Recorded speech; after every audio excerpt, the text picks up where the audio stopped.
Was good. Vigilante is back. Uh huh. So I'm back. You know what? I fixed it. They don't call me Mr. Fixer for no reason.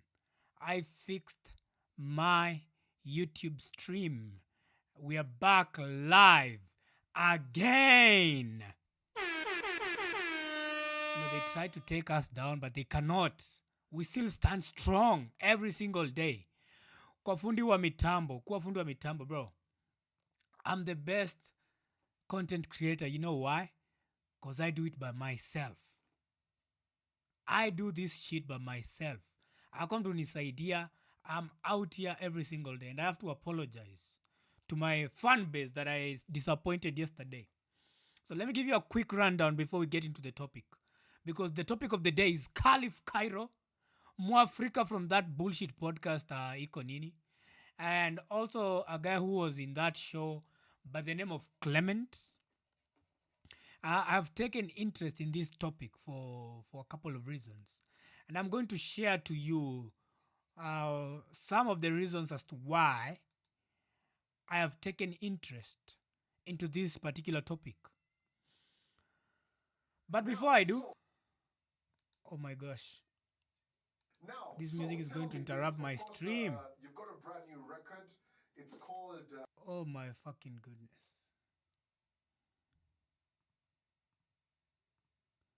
Okay, nice. So, I have to explain as to why yesterday I left your boys and girls hanging. So, let me give you a quick rundown. So, I wake up yesterday. I get active during the day here and there.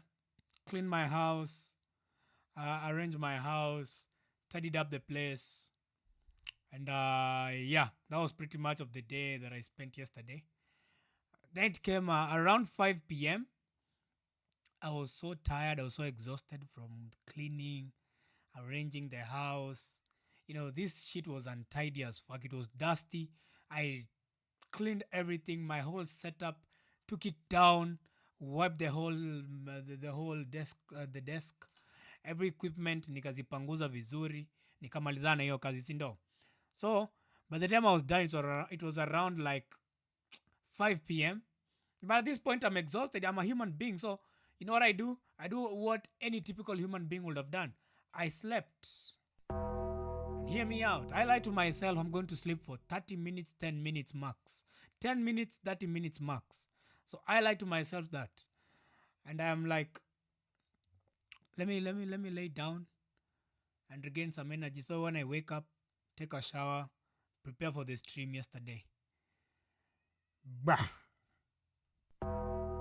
I woke up at 10:50. Woke up at 10:50. I was like, damn, it's pretty late. I can't take a shower right now.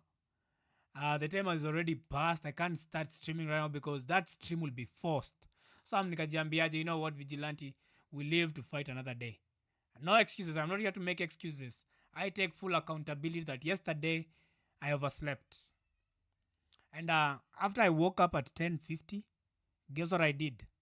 I went back to bed. And I slept again and I woke up at 4. Yeah. So that's pretty much the reason why I didn't stream yesterday night. But we are back today. Durag lo iko wapi? Let me tell you, bro. So let me tell you something, bro.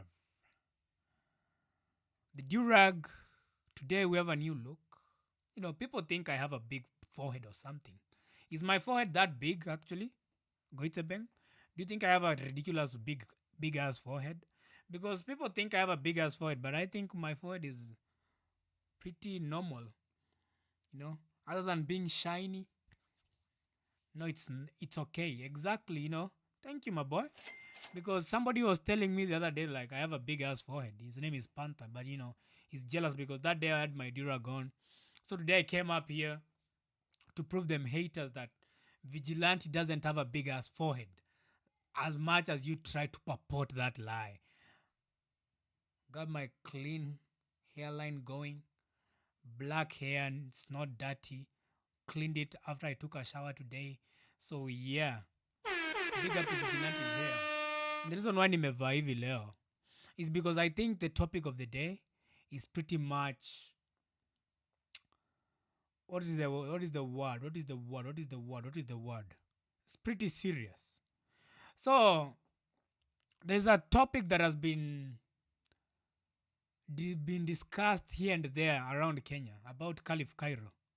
So most people claim he's a con artist who lies to people that he import cars, but allegedly that he's stealing those clients' money and he never delivers the car. And it was a whole can of worms when the story erupted, I think late last year, and it carried on to early this year. And one of the people who have taken interest in the topic was a guy called Mwafreeka from the IKO NINI podcast. And he was pretty vocal about how this young guy, because he's around right now, I think he said he's around 28-ish. So Mwafreeka is around 40 something years old. And he used to purport this, he was pushing this narrative that Khalif Kairo is a big scam artist, he's a big thief. And he usually used a lot of attacking words. And one of the videos he did with a guy called Clement. And the guy called Clement is apparently a past associate of Khalif Kairo. So they do this podcast. Never listened to it, I ain't gonna lie. But all I did, I listened to a 16-minute clip from their podcast because I don't watch as much of IKO NINI as people might think. But I watched the clip. If I said I didn't watch the clip, I'll be lying. So before it dropped, I think it was part 2 of the whole series. He had done like a clip which was around 16, 10, 20 minutes. And I watched it and the guy was pretty talking on how Khalif Kairo did not pay Calligraph Jones for an event that he was supposed to be paid. And he had to settle it by himself alone. Yeah, that's pretty much what I remember from that episode. And we come here, we get to this point. So IKO NINI, this guy, they dropped the part 2 from the first episode, and it went crazy. It went viral. I think right now it stands at around. Let me check. Let me fact check myself. I don't want to say nothing wrong. Winnie Cairo is a con and both interviews show. Okay, I'm gonna prove to you something. Hold that thought, Winnie. I want you to hold that thought right now. Let me fact check this podcast. Clement. Yo, these motherfuckers drop videos every single day. How many videos do they drop a day? Oh my fucking goodness. How many videos do these niggas drop? Why can I not see this nigga called Clement? What? Where's the clip? Where's the clip? Did they delete the clip? Yo, hold up. Did they delete the clip?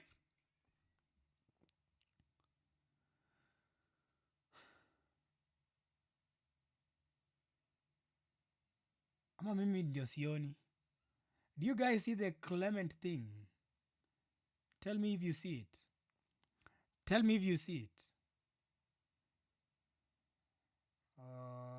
This is Kasamuel.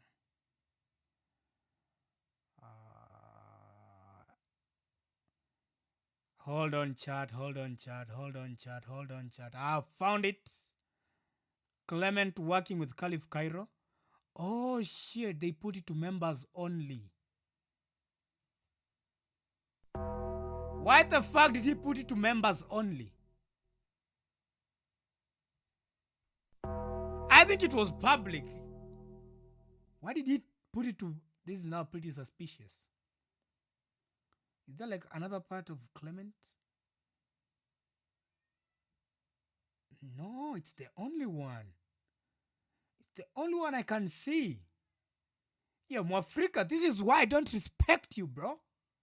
What the fuck did you put it to private? To members only? This motherfucker, nigga. Okay, here it is. Okay. Hold up. Found it, okay. I think this was the clip. No, I think this was part 1 or part 2. Because I see a part 1. And I think I watched what is the clip that I watched myself? What is the part 2 to Clement? Oh, it's the one he put it to private. It is the one he has put it to private. This motherfucker, nigga. This motherfucker, nigga. Yo, did you watch the interview Kairo did as a response? Yes, I did. And that's why I am doing this show today. And this is why I don't have my durag on. This is the reason as to why my durag is off. Okay?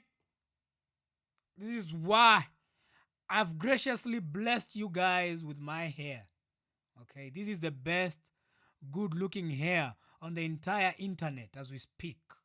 Alright? Alright? So, because this motherfucker decided to put it to private.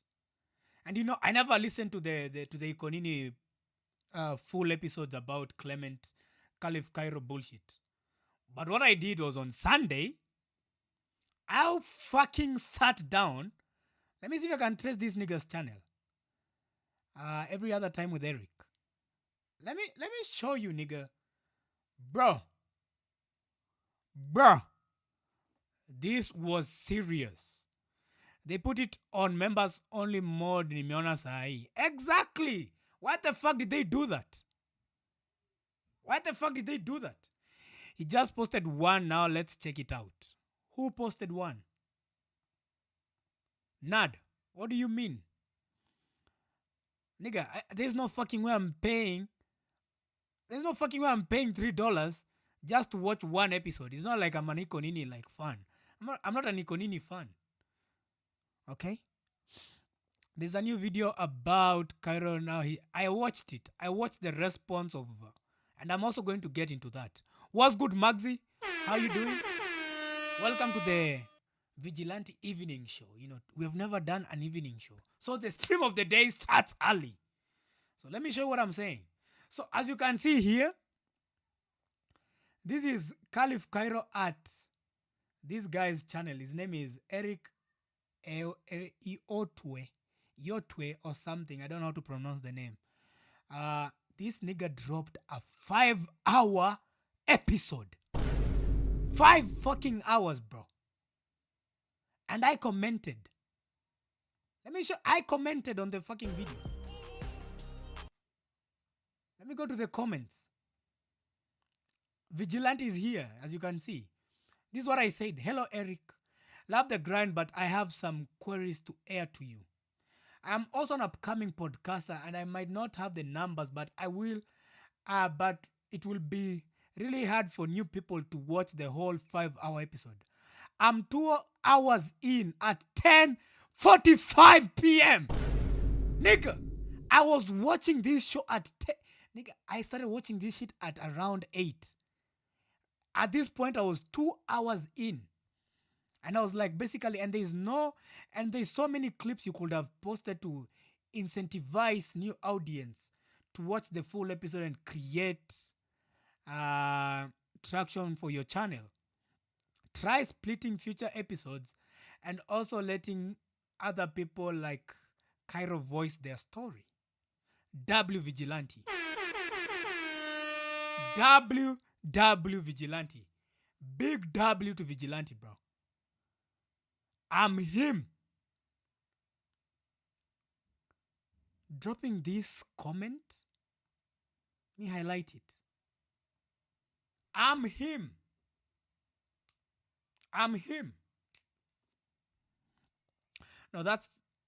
No, that one is new. Which one? The one that I read. This is their new like. This is an episode of Khalif Kairo. But bro, I don't know the owner of this channel, this Eric guy, bro. Can you just like in the future, like, nigga? It was so hard for me to watch this entire episode. 5 hours. 5 hours, my nigga. Imagine that. 5 whole hours. And guess what? Motherfucker, I watched the whole of it.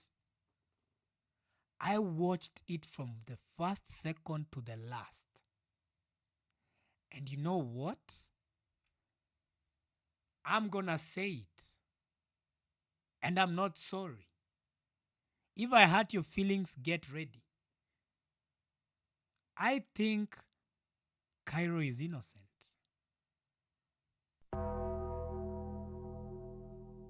I think Khalif Cairo is dead ass innocent. And I watched this guy,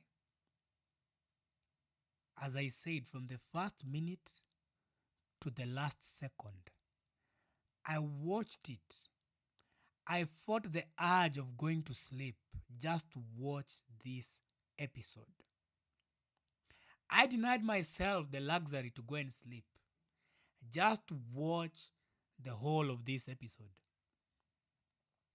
And I will tell you, there's one thing I've come to understand about this guy called Mwafreeka. Mwafreeka is an old, angry guy. The man is literally 40, 42, 45. I don't know the age. I could be wrong, but he's around his 40s. Might be 45.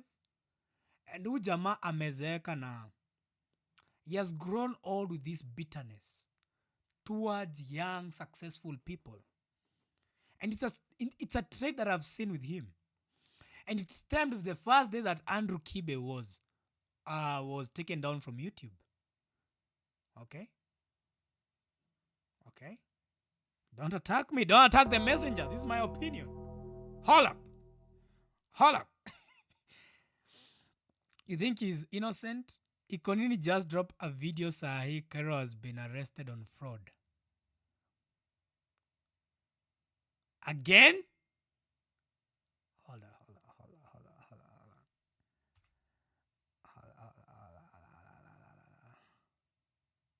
What do you mean?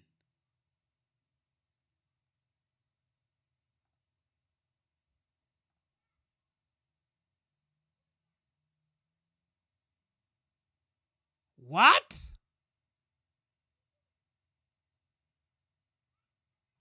Yeah. Now this is getting serious. This is getting serious, bro. Hold up. Let me get my bulletproof on. We never know what we are gonna watch. Okay, let me be ready for this. I've not watched this one 7 minutes ago. Okay, we're gonna watch it together. We're gonna watch it together. Okay, I'm ready. I am dead ass ready. Let me put my headphones on. What the fuck? Khalif Kairo, what's happening, my nigga? God damn! Can you guys let this guy rest? Can you just let this innocent young man rest in peace, man? Like, you guys are constantly coming at him. Oh my goodness. Oh my goodness. So we're gonna watch this together. All right.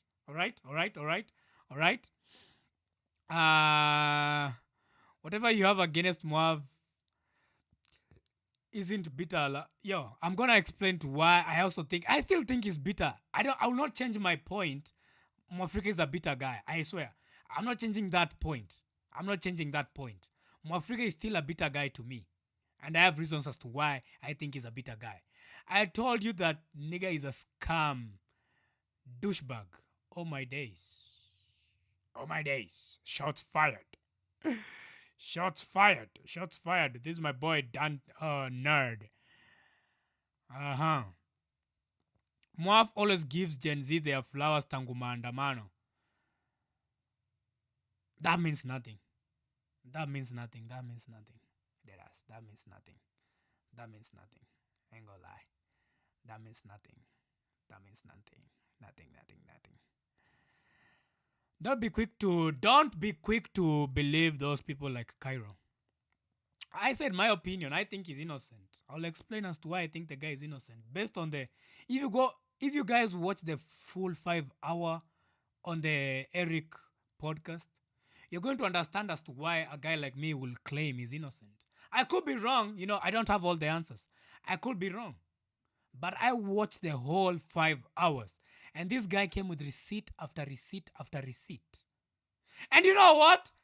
It's getting hot in here. Hold up.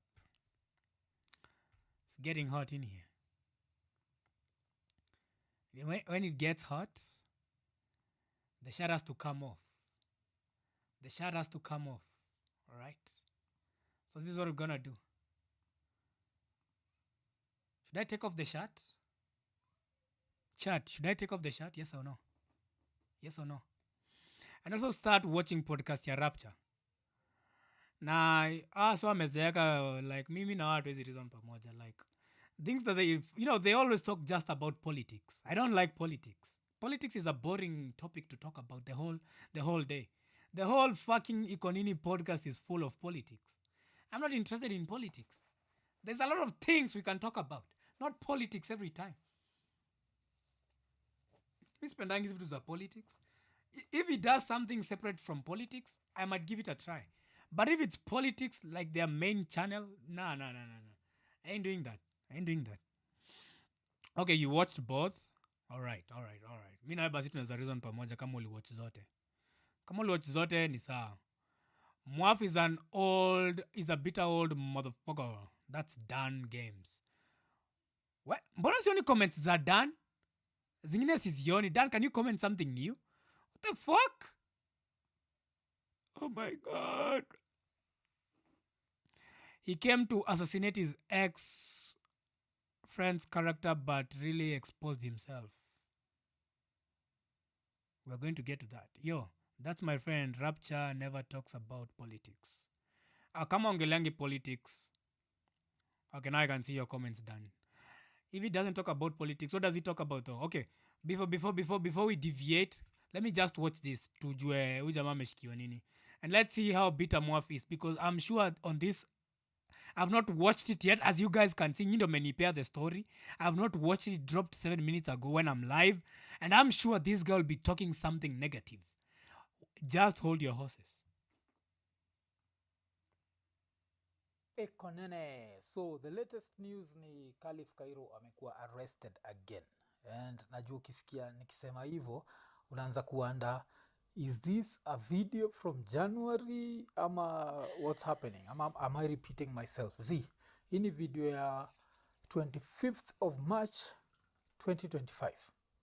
Yes, Khalif Kairo amekuwa arrested again. And for mimi bado na watch ile interview alifanya na Eric kwa Every Other Time with Eric. So I'd even done another reaction video ile nilikuwa na advice on why mademu ucheat on yeye.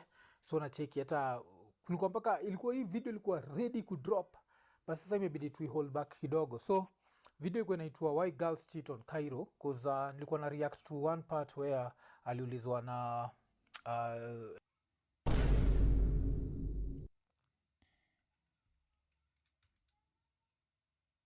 Really, nigga?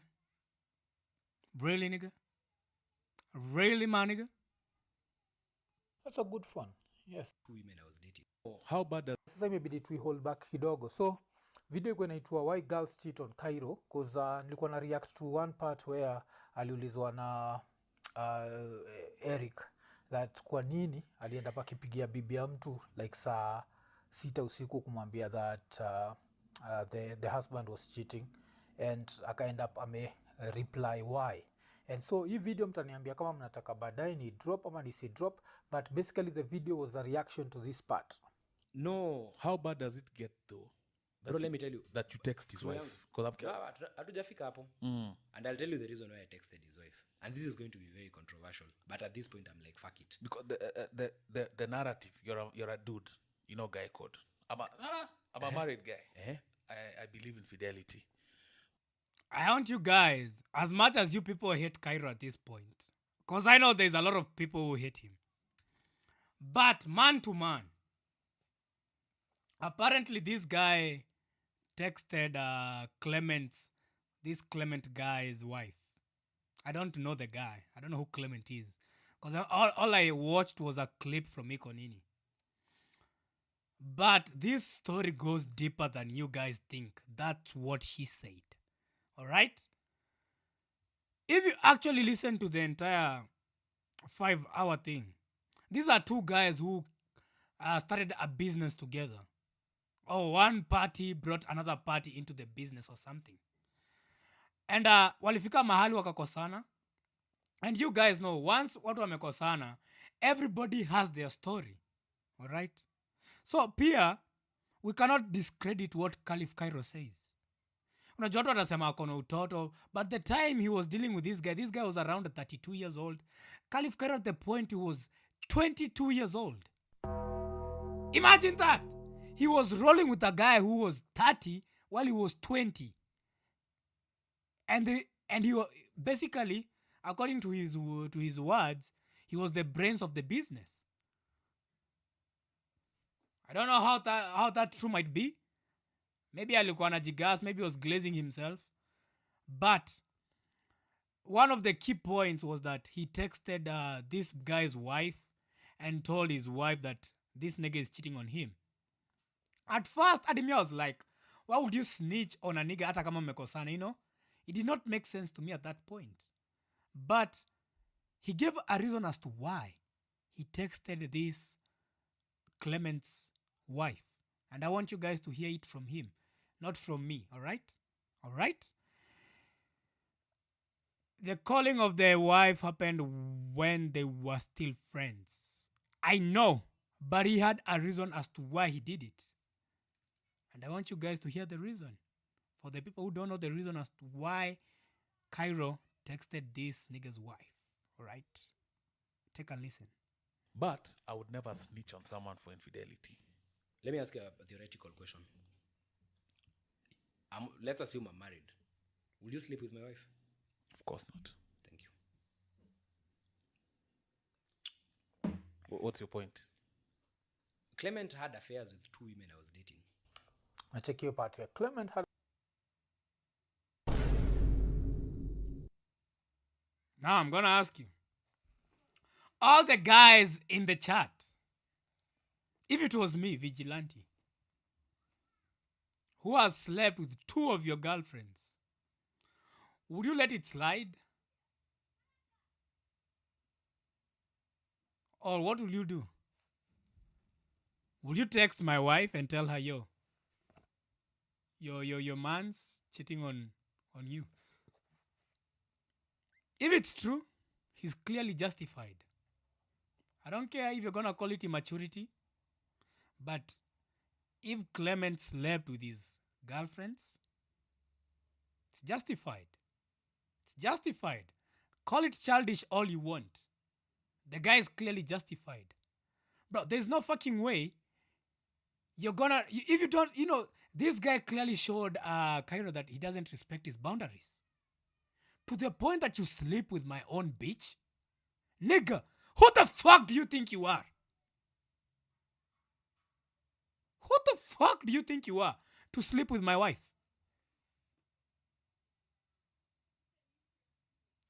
I think Adi alifanya the list. If it was me, I could have done more. Nigga, I'm throwing hands. I'm doing everything. You can disrespect me all you want. Bro, but sleeping with my bitch? Nigga, who the fuck do you think you is? Who the fuck do you think you is? Your man is cheating on you with my girlfriend. Which man's done? Maybe Clement respects Khalif's taste in women. There's no fucking way you said respect. There's no way you use the word respect and cheating in the same sentence. Oh my God. Yo, are you dead ass serious? Black thought. Maybe Clement respects Khalif's taste in women, so it justifies him to sleep with his girlfriends? Does it make any feasible sense to you? What the fuck are you saying? He's just sampling them. He was gonna hand them back once he's done.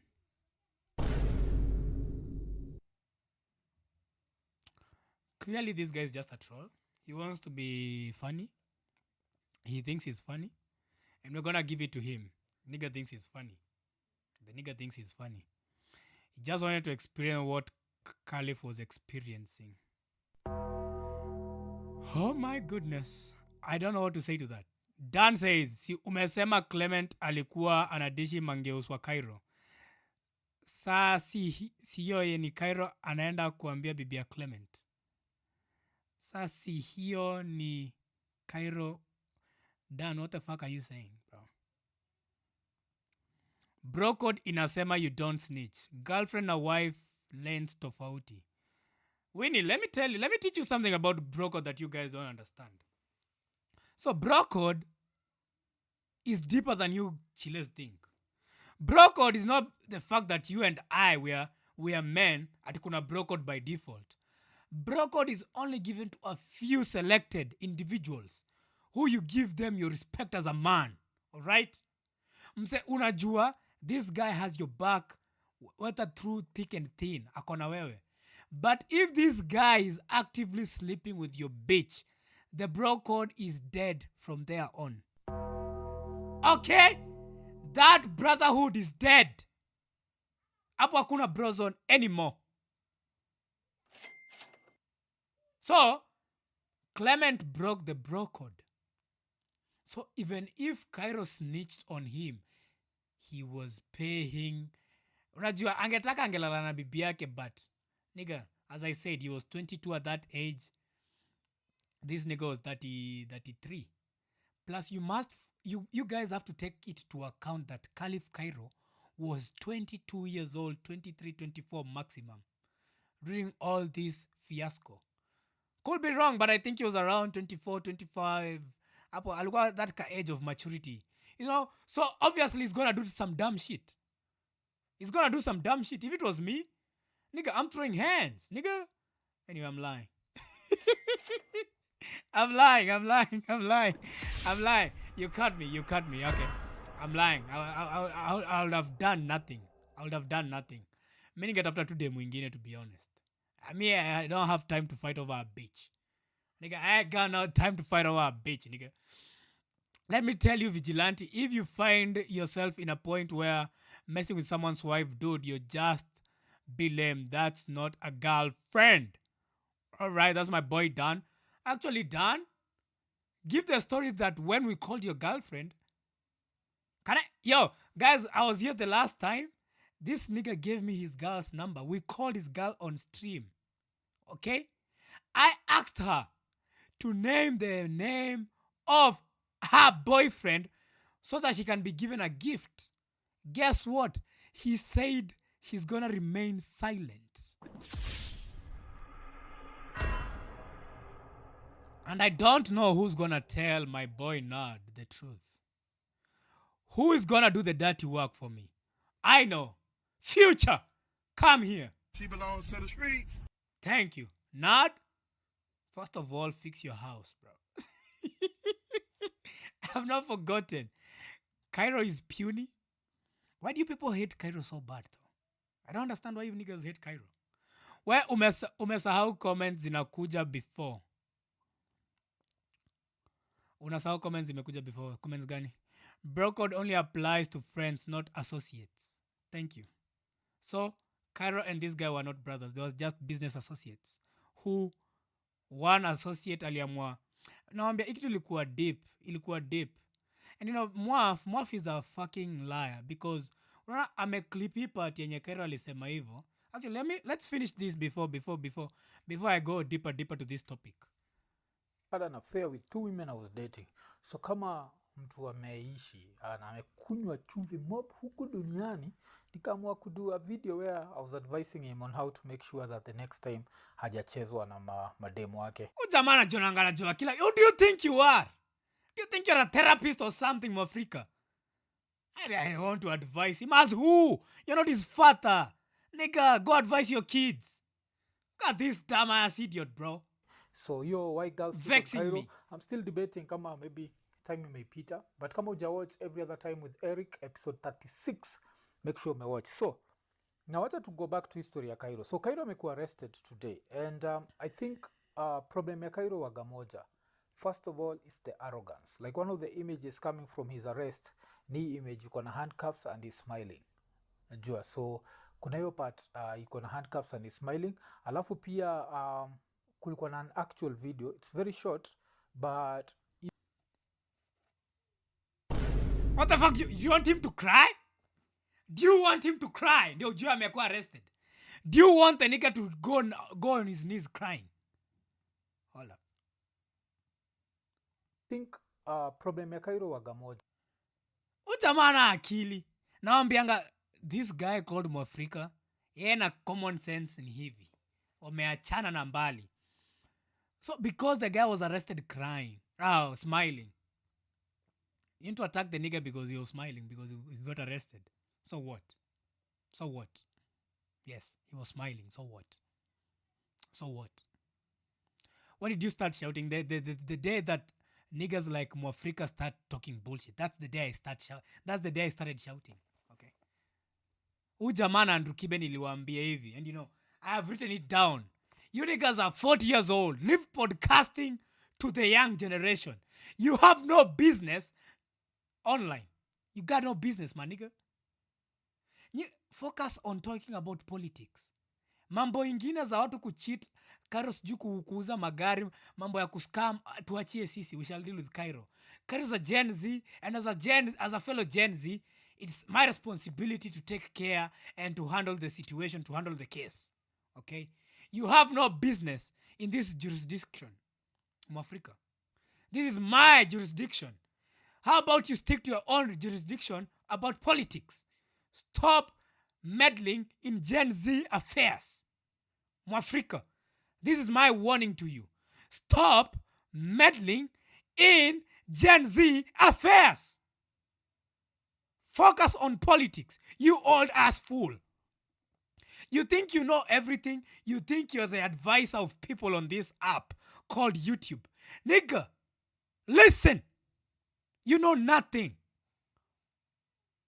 And the more people listen to you and the intelligent people like me, the more we realize you're just an old, angry ass fool who is so angry that he did not fix his life sooner.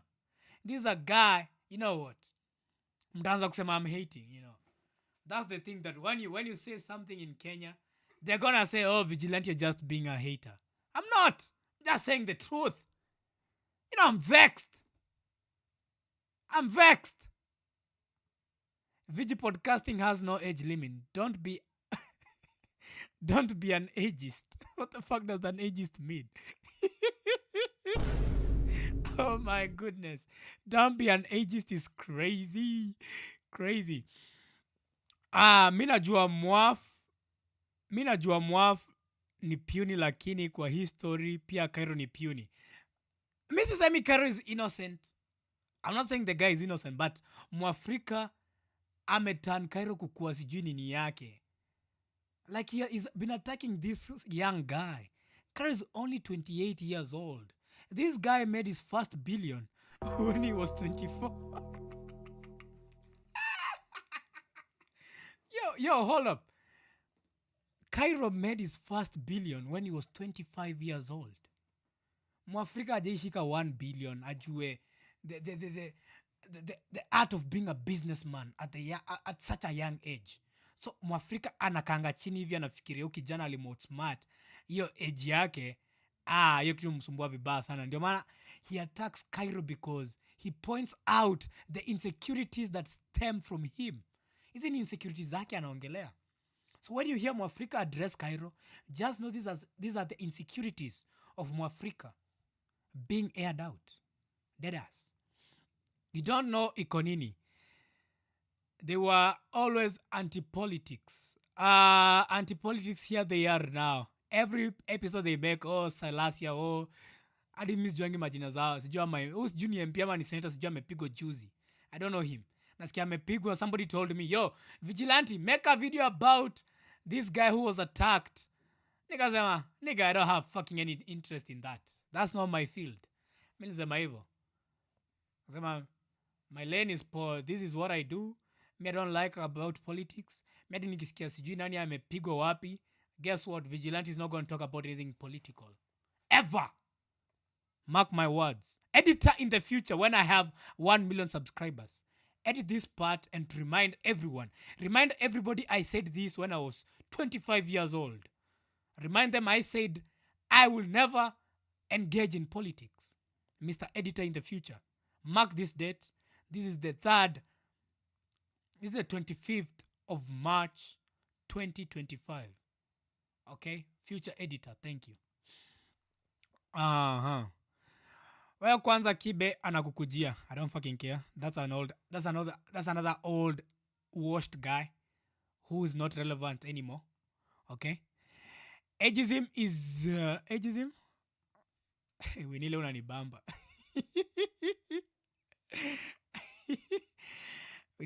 Ageism is using people's age against them. No, I'm not. Mwafrika amezeeka. Achana na vijana wadogo wenye wanascam watu to deal na wao. Atuachie sisi. We know Kairo more than him. You only like Kairo juu ya pesa. Wow. No. Hold up.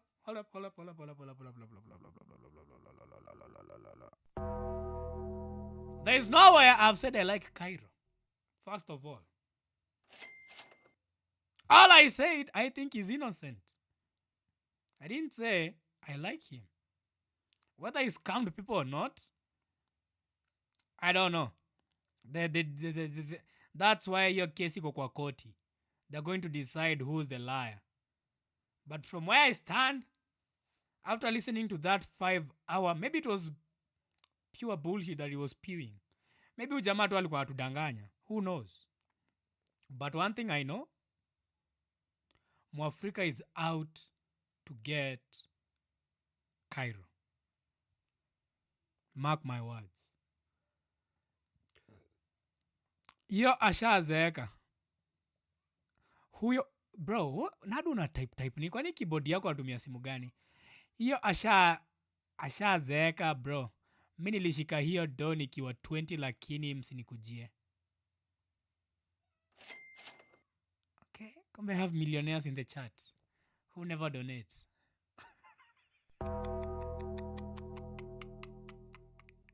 So you're telling me I have multi-millionaires who never donate to the stream? Oh my goodness. Oh my fucking goodness. Nad, okay? I don't know what I did to you, my nigga. The first video ni ya Octopizo Never Politics. I've been there since day one.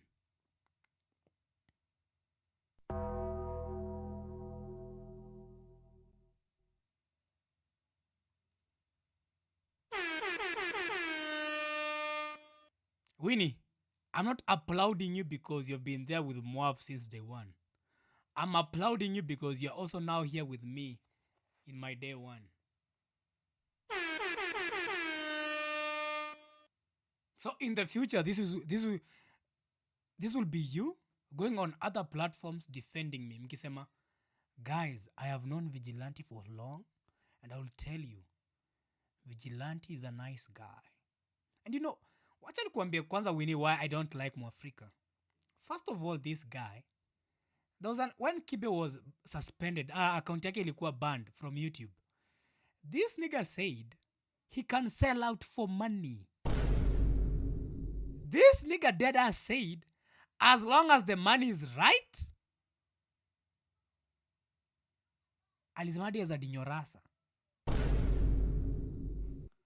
So, that clearly says a lot. You know, saying such statements says a lot about you as a person.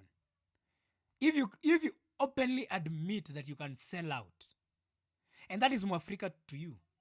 Mwafreeka is a sellout for money. Mwafreeka kilipo pesa mzuri sahi na iga venye anachukia, venye anajifanyanga anachukia. This nigga will be silent. And also apparently, this guy called Clement was paying bloggers to malign his name. To malign Kairo's name, I mean.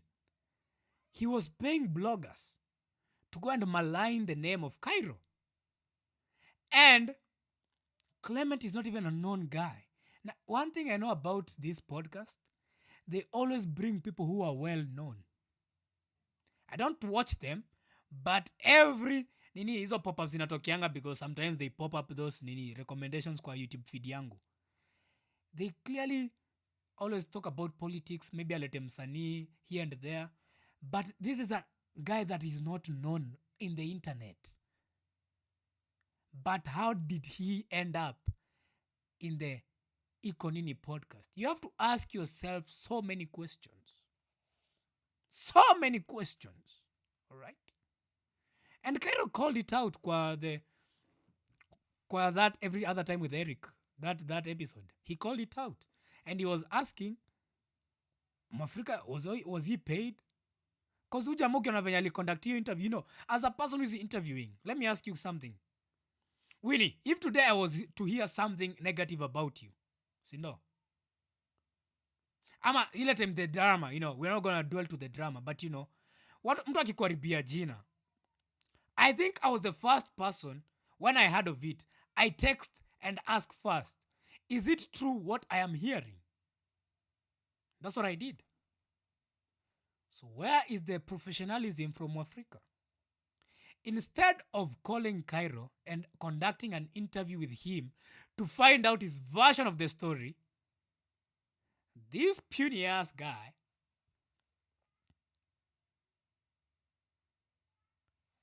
goes off because of one person, Clement.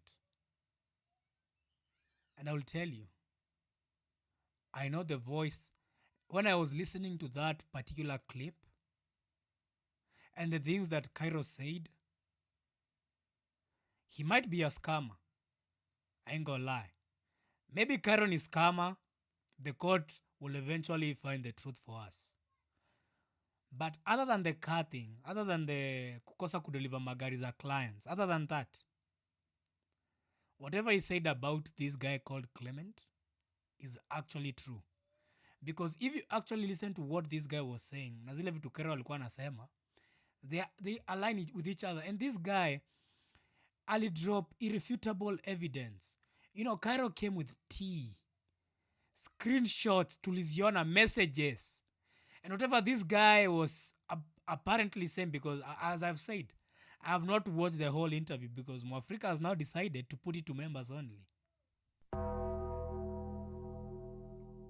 Why would you conduct an interview and put it to members only? That makes no sense, first of all.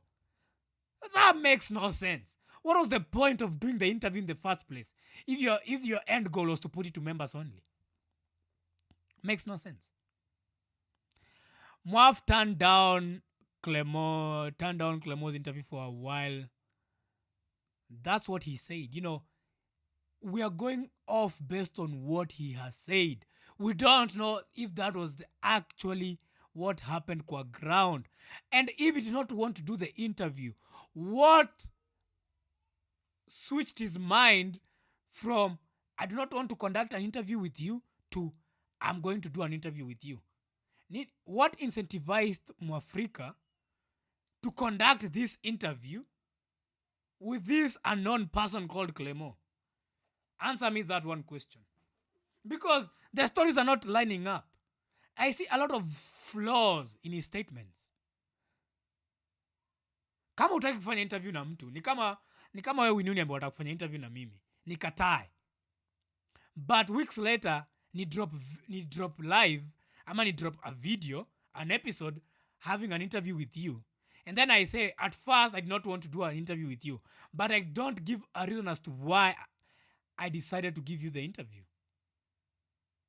Kama alipeana reason niambieni. Because to me, that doesn't make sense. How do you switch up from I don't want to do an interview to, okay, I'm going to do an interview? Makes no sense. That says a lot about Mwaf. He's a bitter, old, and broke boy.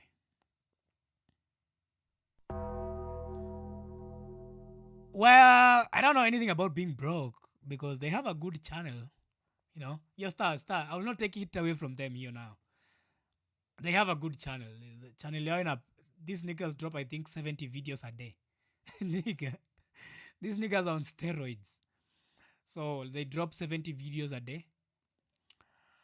But all I will say, on the bitter part, I agree.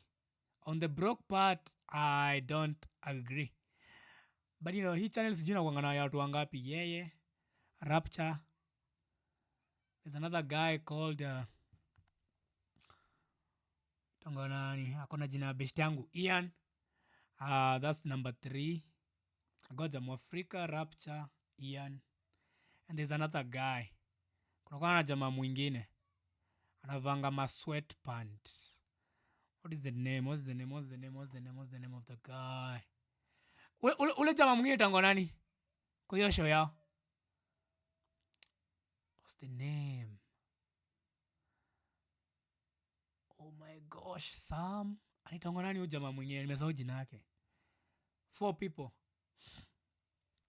So, sijui wana splitting aje hiyo pesa. Because Mwafreeka ndiye ana dropping most of the videos. So sijuangi partnership inawaka aje. So I would say predominantly Mwaf takes a lot of the money home. Na kama wanagawana nusu Mwafreeka hana akili. Because basically yeye ana putting more videos out from this channel. More of his bullshit views. Okay? He might be an atheist like me. But I don't agree with most of the things he says. And you can clearly tell he's bitter. He's a very bitter person. Bitter. Ani wala wasi wataki kuona ukiendelea. And niliwatch kuna episode ingine nimewatch over the weekend.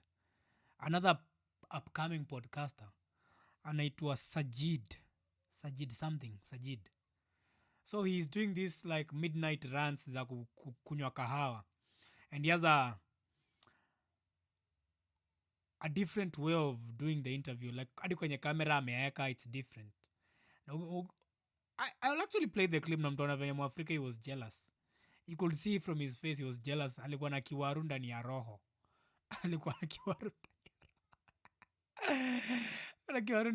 Clement came with receipts about Cairo. That was enough. Receipts gani? Hebu niambie some of those receipts. Akona dready. No, then akona dready. Ana dready. Anakanga kwa hiyo couch ingine na this guy called Ian.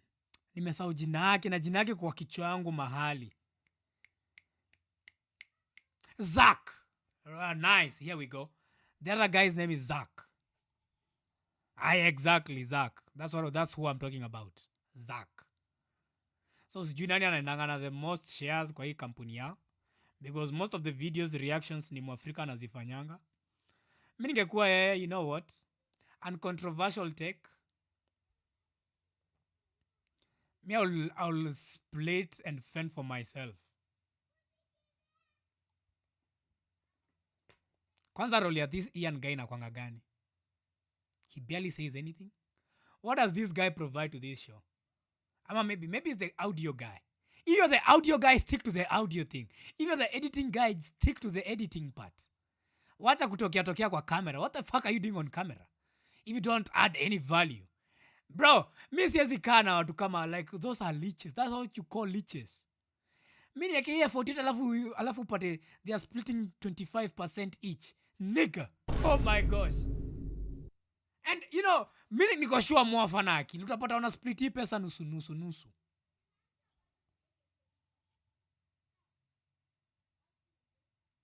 I swear.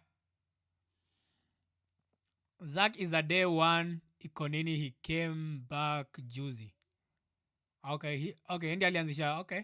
Kama alikuwa hapo day one, the Zach guy. Channel pia, it's more of his. Kuliko ya Rapture na with the other guy. Mwaf anatamani tu IKO NINI ndio ingekuwa the only channel Kenya. Angekuwa position ya Cairo na jua hangefanya anything different ku bring down watu. Thank you for saying that. Hadi sitaongezea anything. Nikiongezea anything, I'll spoil the broth. Ian is funny. He has inputs pia.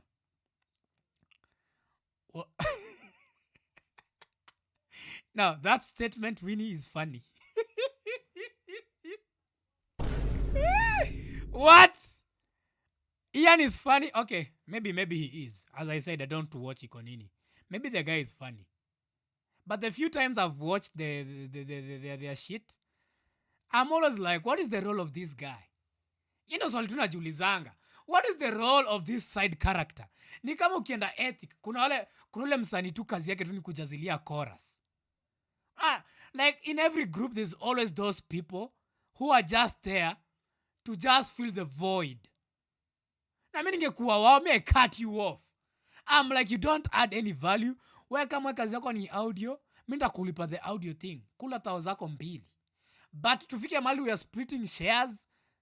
Nigga, who the fuck do you think you are because you're the audio guy? Because you're the audio guy, what makes you think I'm going to split my income half with you? Mwafreeka, kama una split half na Ian una akili? Even the other guy, Zach, hata kama ni your day one, you're the one who's putting more effort. Let me now teach you how you advance. You cut off these motherfuckers and you stand by yourself. 100%. That's advice from a Gen Z to an old guy like you. Take it or leave it. Tatumalizie hii clip yake ya wivu. Zach has his own podcast. Oh, I didn't know that. Okay, maybe kama anakujanga time to time just for the vibes, no problem. At least he's doing something for himself. I'm sure Ian is doing nothing for himself. First of all, it's the arrogance. Like one of the images coming from his arrest, ni image yuko na handcuffs and he's smiling. Najua. So kuna hiyo part yuko na handcuffs and he's smiling. Alafu pia kulikuwa na an actual video. It's very short, but hii video unachiki kama anawekewa handcuffs. I don't know where this was. I'm assuming ni kwa police station. I'm not trolling him. Kijana ameteseka bana. Bado nacheki jo. Actually kale ka Pro Max. Ini ile Pro Max alipatiwa na Clement ama ini nyingine? Because it looks the same, eh? Ujamadi dissect gifts. Oh my goodness. Mwafreeka acha hiro mbaya, bro. The reason why podcast yako itengenezi 1 million kama Kibe venye ulikuwa na wivu Kibe akitengeneza 1 million is because you have too much hatred in you. You have too much hatred, my nigga. Cut off this hatred that you have. And you're going to advance. Si lazima uhate. You don't have to attack the young guy. This guy is younger than you. Mwafreeka. And you're in his business like nothing else. I'm so ashamed of you. But kwa handcuffs unafaa kusmile through the pain. Exactly. So nashangaa anasema huyu jamaa alikuwa analia. Sasa alikuwa anataka alia ama? Alikuwa anataka jamaa alia. Pro Max is that's a good phone. Yes, that's a good phone. So that's a good phone. iPhone 11 Pro Max should be a phone from when? Okay, I don't know. Maybe it's the same phone, maybe it's a different one. Doesn't matter.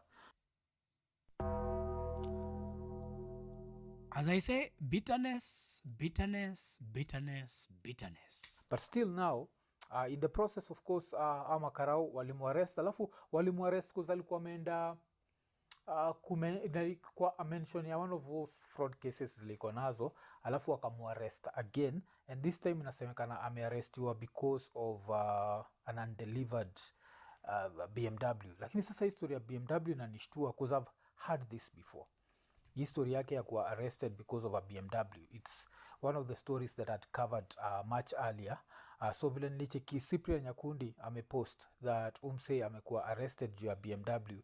Sikuwa na understand. Is it the same one ama is it a different one? Because kile Cyprian alikuwa ameandika ni controversial second hand car dealer. Better known as Khalif Kairo. Mwaf always credits Kibe for him for his bid to drop videos mob. He's accused of taking full payment I didn't for credit here. This nigga drops 70 videos a day. Vehicle. Cairo was arrested today at Milimani Locals shortly after the mention of 3 other ongoing cases where he's accused of conning clients in similar car deals. He's expected to be arraigned in court tomorrow. So, this is what I don't know. Is this because of new BMW ama is this because of an older BMW? Wacha nikutake back in time. And nikikutake back in time, hii kuna time alikuwa ameandikiwa kwa message na ilikuwa ijua history ya BMW. I think alikuwa amelipwa ni 2.2 million shillings. Unaweza kupita na bundles of fish, but and he never delivered the car. So I don't know if that's the reason. So nakumbuka hii time kuna vile Cyprian Nyakundi alikuwa But you guys have to cut these young guys some slack. You guys have to cut the young man some slack. How are you supposed to deliver vehicles when you're dealing with court cases 24/7? Let's be a bit reasonable. Najua watu wataka Khalif Kairo akwe guilty. But how is he supposed to deliver these car deals when this nigga is dealing with court cases left and right?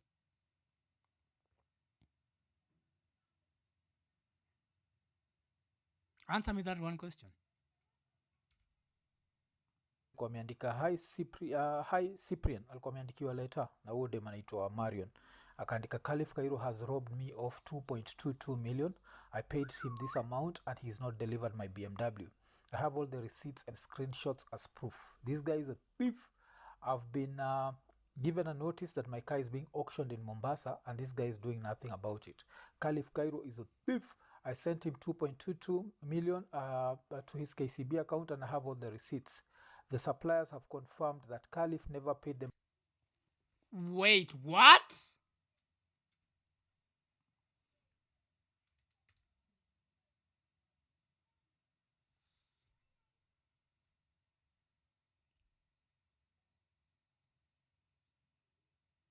$2.2 M? Mbona Wakenya sisi ukuwa na ubaya hivi? Mwaf analyze to his best but atusemi pia yeye ako right through makosa ni Kairo ako nayo. Okay. Na hapa hivi kumeja the IKO NINI fans kina Winnie na Nad. How does appearing in court and your job colorate? I mean, like, how is the guy supposed to follow up on the shipment when this nigga was in jail for I think a whole week? Let's be reasonable sometimes. How is he supposed to? Ama mimi ndo namuonea huruma? Like, am I the only one who's like thinking it from a logical standpoint? Like, this guy is in jail. He was in jail for more than a week. Anatoka hapo hivyo constantly going to the court. How are you supposed to follow up on the shipments though?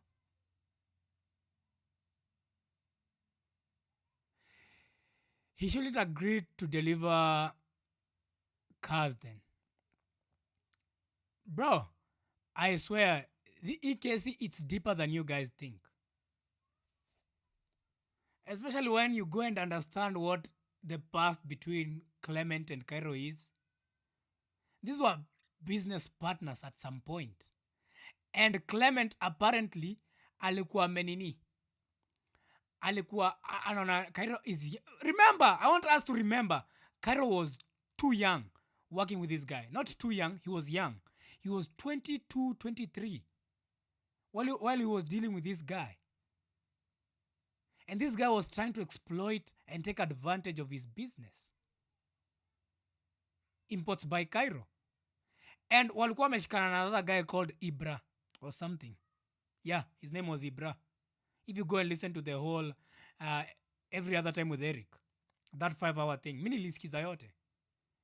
And this guy apparently walikuwa wanajaribu ku steal the company from Cairo, wakampeleka even to a salary. Wakamwambia wacha kuchukua commissions, chukua salary nini. You know, they were playing with his.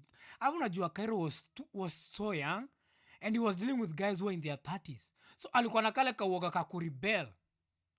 And you have to actually see the point in that. Ujamaa pia akamkulia mademu wake. And you know, Cairo is I'm not saying he's innocent, but this guy openly admitted that he was not also the innocent one. Alisema he was cheating on his girlfriends. He admitted it. So cut the young man some slack, chat. Cut the young man some slack. I read some few messages as we continue listening to this Mwafreeka analyzing. Lakini on the perspective of the buyer, kani nimekulipa na unafaa kuleta gari na haijakuja kwangu when is scammer. I understand that point. Wholeheartedly. I understand as to why clients wake wanadhani he's a scammer. because he has not delivered their vehicle. But pia okay, unajua kwa business hakunanga urafiki. So hadi sitasema statement kwa nataka kusema. If he was not guilty, the court would have released him long ago. But they keep releasing him, they rearrest him, release him, rearrest him. So if the guy was clearly guilty, angekuwa saya amepelekwa committee. That's just facts. Okay, mi sijafuatilia kesi yenyewe. He said he met Clement at 24, where comma. Yeah, but still 24, 22, same age group. Kani miaka mbili, come on. I'm not gonna directly quote everything for verbatim. You know, sometimes I'm gonna misconstrue some information, but that's why we have you here, Winnie. Kazi yako ni gani? Na gari ko auction Mombasa. Acha yuzo tu. Acha yuzo alafu udem tu. Kama uko na pesa ya tu. You know, actually let me say something. This something will sound, Kenta Sema will be so controversial, but I don't care. So come closer.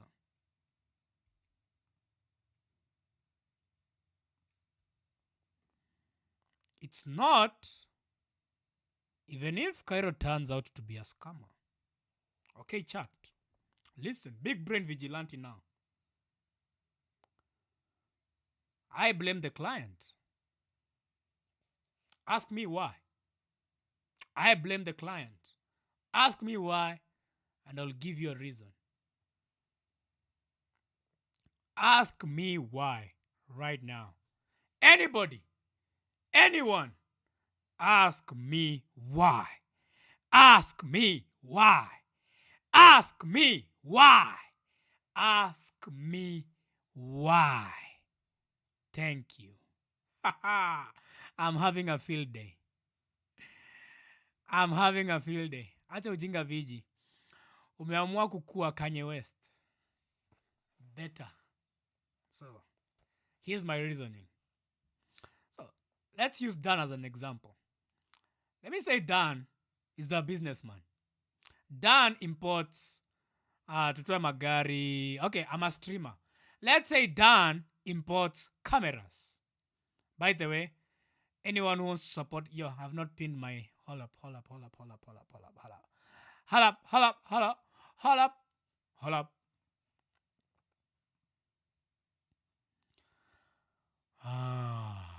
One second. Copy. Hold up. YouTube based sender.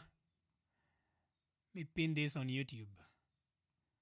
Pin that on YouTube. Pin this on Twitch. Okay, we are done. So let's say Dan imports cameras. And if you want to help Vigilante hit that goal, click the pinned link in the YouTube stream or the Twitch stream. And also, you can just subscribe to the channel. It's free. Turn on the post notification bell to get notified every time I'm live and to help me achieve the goal to buy that camera. But Dan is a con man, okay? I barely do the research on who Dan is na business yake. I give Dan 100,000 Kenyan shillings to buy and import this camera for me. But I come and realize Dan was a scammer. Who do I blame? Who do I blame? Do I blame Dan for being a scammer? Yes, Dan is clearly to blame because he's a scammer. But also, I played a role because of my negligence. Negligence, ignorance is a bad thing. I keep saying it. That's why kuna dem alipeleka cocaine hii country inaitwa aje? Vietnam. This lady is a drug dealer, went to the wrong country, fucked with the wrong people. Now she's facing the death penalty. Who do you blame? Do you blame the country has extreme laws when it comes to drugs? Or do you blame this woman for being ignorant? Because hata ama victims wake What the fuck are you just giving somebody 2.2 million na umjui? What the fuck? Nigga, how do you give somebody 2.2 million? Nah. That's madness. You don't blame, you take to court. Kesi kama hizi kesi zinaishanga kama utarudishiwa pesa yako, I swear. If this guy is actually guilty and he has covered his tracks right, bro, hakuna wale mnampeleka. Plus we all know the judicial system of Kenya, corrupt as fuck. As fuck. Okay? As fuck. You don't do research. Exactly. You didn't do research. So, who's just superior? Nama ito nani? Superior may be your 2.2 million. Nigga, how do you give somebody 2.2 million hivyo? Bila kufikiria na hadi ujui jamani nani? Hata kama ulipewa reference na rafiki yako. Hey, you should ask yourself a lot of questions. I blame Vietnam na loss zao. We need you to think you're funny.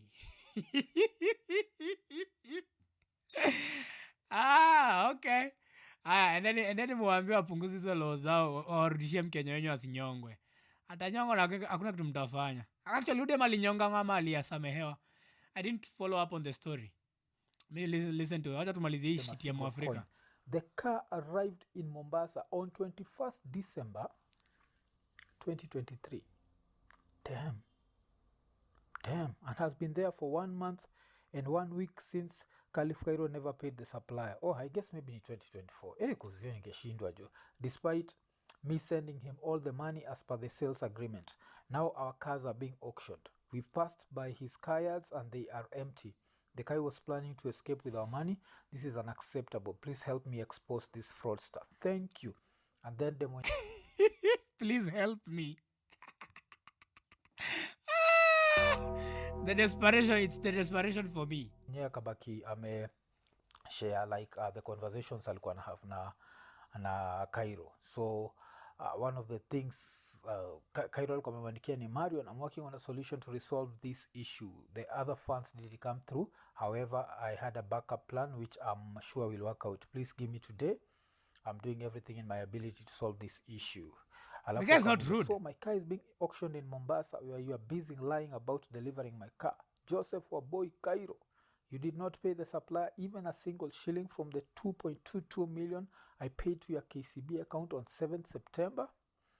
Alafu aka reply, hi Marion, been working with the financier since last week, blah blah blah. So just a bunch of lies. So right now he's now it's a bunch of lies. Mbona Mwafreeka usisome hiyo? You know what? I'll read it to the people. Idiot. So, this is what Khalif Kairo says. Hi Marion, been working with a financer since last week, but haven't gotten a breakthrough. I am, however, expecting some funds anytime to assist me clear the JPC. Sijui inamaanisha nini? Mimi ni fala.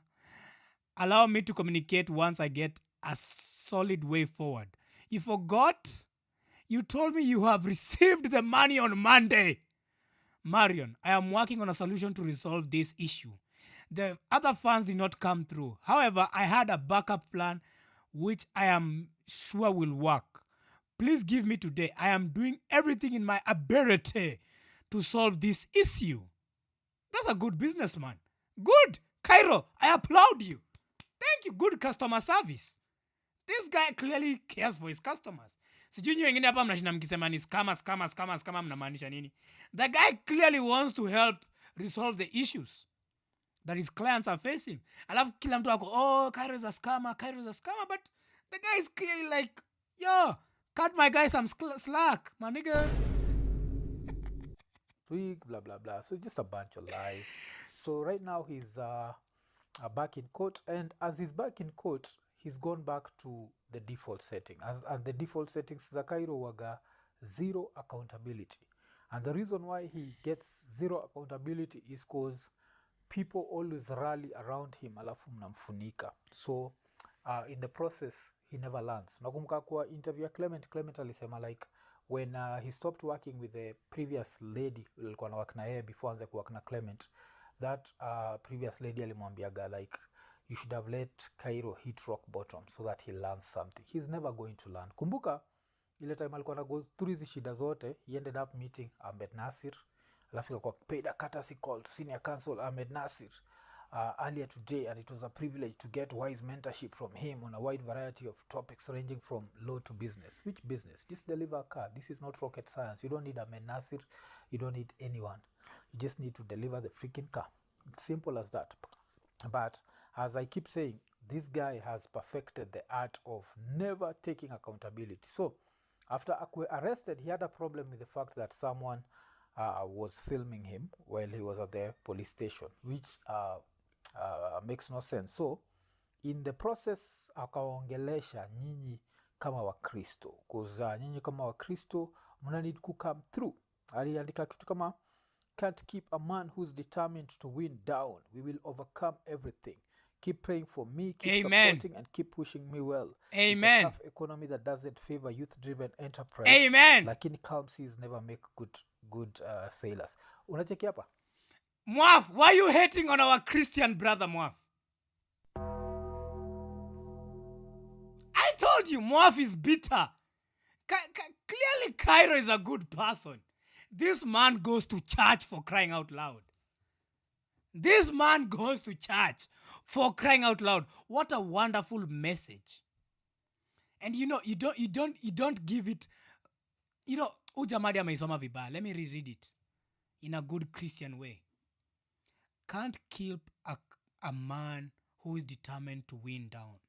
We will overcome everything. Unaona, Ujamani to Mwafreeka ameka a certain tone. Ameka a certain tone to try to disparage the message. But lucky for you, Vigilante is here. Lucky for you, I am here. We will overcome everything. Keep praying for me. Keep supporting and wishing me well.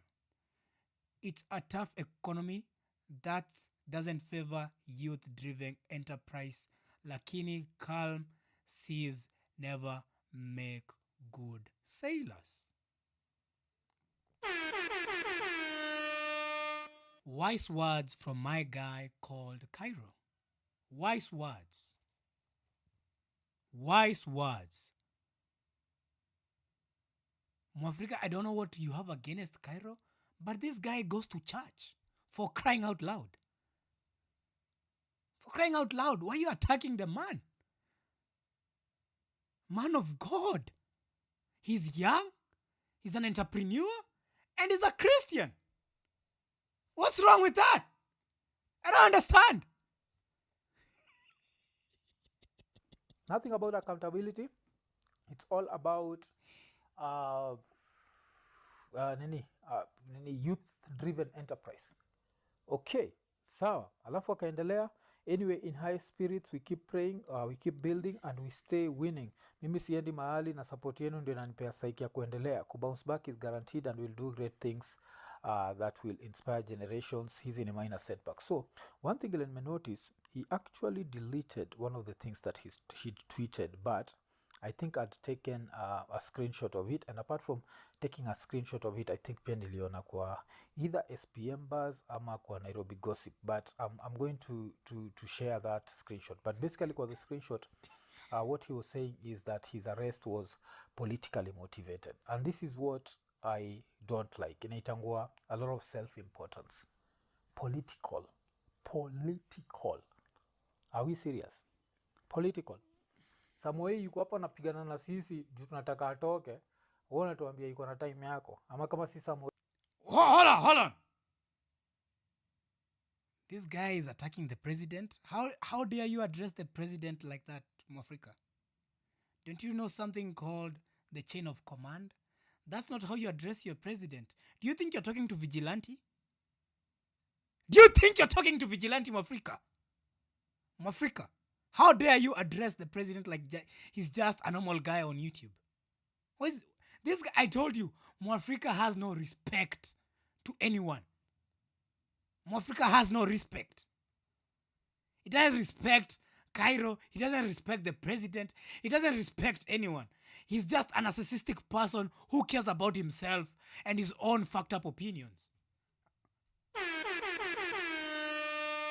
And vigilante is always right. May the congregation say amen to the reading.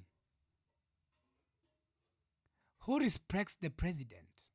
You don't have to respect the president as a person, but you have to respect the chair of the president. Anybody who is sat at that seat, you must address them with respect. As much as you don't dislike. Yo, I'm joking. Yo. If you guys don't know me, yo, I'm not serious. Yo, Gen Z, yo, don't cancel me. Yo, this is me on a light note, you know. I'm trying to be funny. Bad joke. We move on. Wait, who is it? Is it the opposition? Who is it? This is just a business deal gone wrong. And just taking responsibility is very, very important. But hata chukua. So yes. Aya, Nairobi Gossip Club, a post. This is politically motivated. Every single time naanza kuamka, kupata deals, hapa na pale na kurudi kazi, the arrest mysteriously start. No summons, no nothing. And conveniently, cameras are always rolling, even inside police stations. Anyway, God will see us through. Amen. Khalif Kairo, I am with you. God will help you. God will persevere you through this hard time. And you're going to bounce back like a boomerang. Amen. What a very heartful message from Khalif Kairo. Na najua Mwaf atasema kitu ujinga. So listen to what Mwafreeka is about to say. Nairobi Gossip had also posted this. Ilikuwa, this is politically motivated. Every time anaisoma na kiburi. Anaeka tone. Ubaya Mwaf anaeka tone. The arrest mysteriously start. No summons, no nothing. And conveniently, cameras are always rolling inside the police stations. Anyway, God will see. We shall overcome with their money. Yes, true. So, there's one thing I like saying as Prophet Habakkuk, and I like saying that the biggest fraudsters are anyone who uses the word God in any situation. Mostly anakuaga fraudster. This is a business deal gone wrong. This is a simple thing of you didn't... Did you guys hear that? So toxic. Mwafreeka is so toxic. What? How dare you disrespect the name of God? Mwafreeka, how fucking dare you? Are you calling our pastors scammers? Because you're not calling our pastors scammers, Mwafreeka. You better not be calling our pastors scammers, bro. Please. Stay on your lane. Stay on your lane. To deliver BMW has nothing to do with your enemies. If you deliver the car today, ule mtu amekupeleka kotini, kesi inabaki imeisha. And it's sad that saizi inaanza kukaa ni kama we are in the past. Like ukiwatch video, utafikiria uko January 2025 unawatch Mwafreeka. This is actually, wacha ni kuremind, 25th of March 2025, we are still here. Undelivered cars. Kumbuka January tulikuwa tunabonga juu ya magari zingine. I think kulikuwa na gari mpaka ya 4.2 million. Which car was this? A Mercedes-Benz C180 Coupe. Hii pia hakuwa amedeliver. But on this one, the Mercedes-Benz was worth 4.2, but he'd been paid 2.95. Never delivered on that. So now we are stuck up. But still, if you want to hear some good excuses, don't forget, make sure you check out AO2 every other time with Eric. Alafu pia niambia kama unataka kuona the video that I've done before where I was reacting to the part of him saying that he's been cheated on. Because I've never seen a man confidently say that amechapiwa mademu wawili na msee mmoja. Because at some point lazima ukae chini. Ushindwe ni nini hapa? Nini? What is going on here? I think kuna rapper fulani anaitwa Rasco. And I listen to weird rap music. And kama ujui, still watch Mike Check, watch Calligraph Jones, watch Akibonga Jua yangu na the type of music I used to play on radio, uta understand. So kuna msanii anaitwa Rasco. Rasco anatoka from a group called Kali Agents. Alafu yosema kitu kama, if your girl is not around, you better check your size. Better. Mademu wawili wakikucheza. Buda, mademu wawili wamekucheza na msee mmoja. Like, damn. Ile time, life inakudinya demu wako na dinywa na msemini mi sielewi hiyo, mi sielewi. But yeah, umse amekuwa arrested again and I guess the devil is working overtime and yeah, but before the bongeja, the way the devil is working overtime, there was this very interesting interaction between yeye na makarao, because I think, I don't know if he was rude to them ama kitu kama hiyo, and hapa karibu vitu zingemwendea vibaya.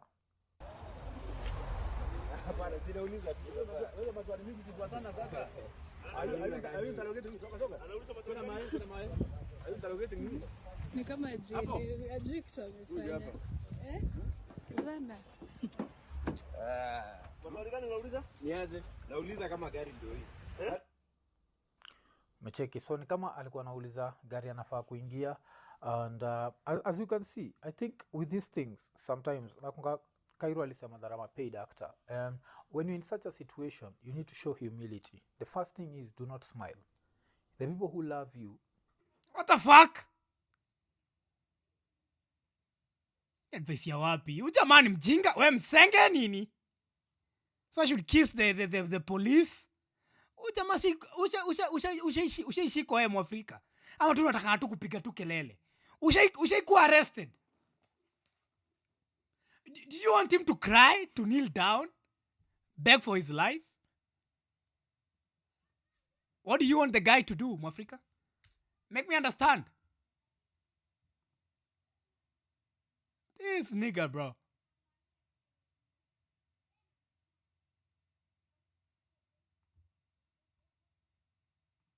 the first thing is, do not smile. The first thing is not smile. The first thing is not smile. The first thing is not smile. Fuck you, Mwafrika. The people who love you still love you. The people who support you still support you. The people you've taken money from need to feel like you're remorseful. So the first thing you're supposed to do is pretend to be sad. If you're not sad, just pretend. Here we go again. Let me rewind from to ski advice ya Mwafrika to Cairo. Let's listen to this old buffoon called Mwafrika anapea Cairo advice on how you should act when you're arrested. So pay attention, people, because this one is a juicy one. Okay, roll the clip, Mr. Director. Do not smile. The people who love you still love you. The people who support you still support you. The people you've taken money from need to feel like you're remorseful. So the first thing you're supposed to do is pretend to be sad. If you're not sad, just pretend to be sad. Pretend like you're remorseful. But if you're there smiling, taking photos, smiling, just showing him like, you know what, this means nothing. Jua, hizi shackles nimeshikwa nazo, they mean nothing. Mse kama Clement alienda hapa spend like 3 weeks kwa remand. I'll spend nothing. Anajua, this means nothing. And this is... Why did your Clement guy spend 3 weeks in prison? If he's a good person. Common sense! Like you people, don't you niggas have common sense? If Clement is the nice one, why the fuck did he spend 3 weeks in jail? Ask yourself that one question. Jiulizeni hiyo swali. Ukiingilia Mwafrika sana, atakukula strike YouTube. Hata akule. You think I care? You think I care? Atuna subscribers wengi. We can always open another channel. We can always open another channel, bro. Atatukula strike. Hadi asinikula strike. All he can do is maybe copyright my video. I don't care. I'm not monetized. I'm not even monetized yet. So, hadi akinikula copyright, it will be for no reason. Because I'm not making any money from this video. I'm not making any money from this video as we speak. From this live stream. From that. The only way I make money is for the people who support me. 100%. And if you're not subscribed, ensure you subscribe right now. Subscribe to the channel. Subscribe to the channel. Subscribe to the channel, okay? That's the only way we make money over here.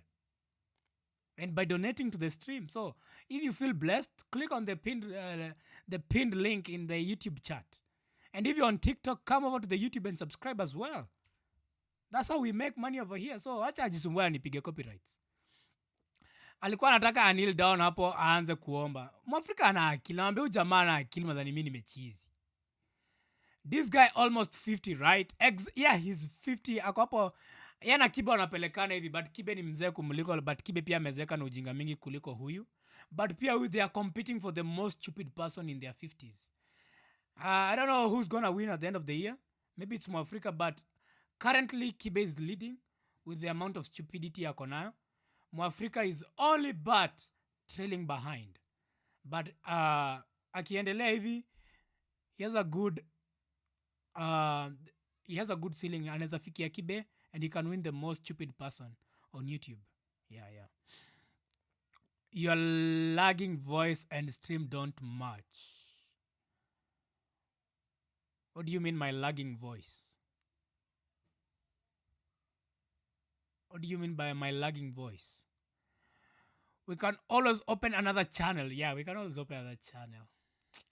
You see stress. But they cannot take my hard work away from me. I've put my hard sweat into this channel.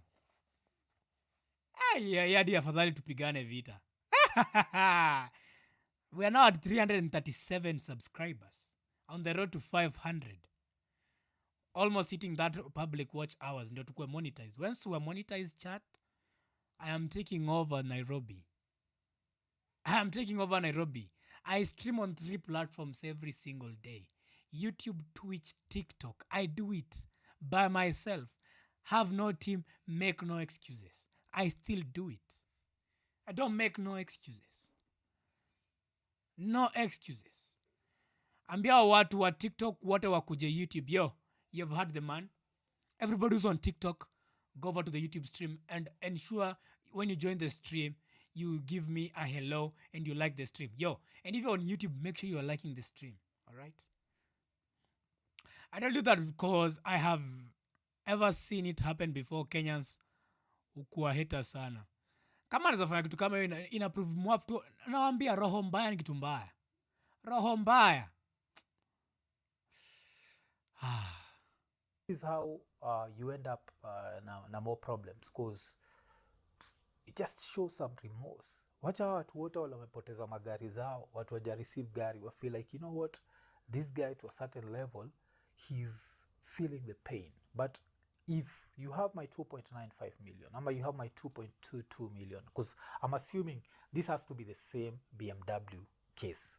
Like that's how much I'm giving him the benefit of the doubt, that this has to be the same BMW. So if I gave you my 2.22 million and you've not delivered the car, the least that I expect from you is some, at least show that you are remorseful.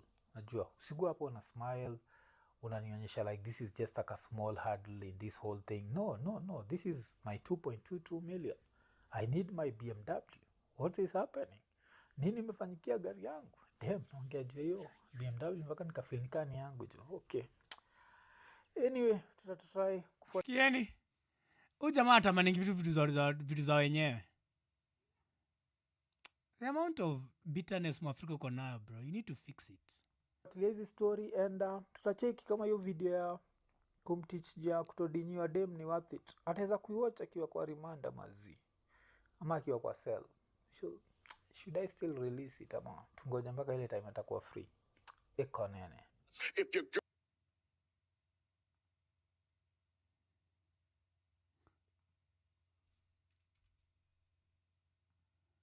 Nikiwaambia huyu jamaa na akili, you attack me. He's taking a piece. Actually, hadi ajiongelea the fact that Clement slept with his associate's girlfriend. To him, that's okay. Mwafrika, that says a lot about you. That says a lot about you and the kind of person you are. For over 15 minutes, you've been addressing Khalif Kairo and his fucked up ways of living. Kuibia watu do. And if you guys did not get the whole, I was being kind of funny, If Khalif Kairo is a scammer, he needs to be dealt with. Okay? I was making a bit of a joke here and there. But Mwafrika, at the end of the day, you call a spade a spade. There's no way you're going to attack one man for calling another person's wife, but you'll not say anything about Ujama. Ndio nakwambia Mwafa amelipwa.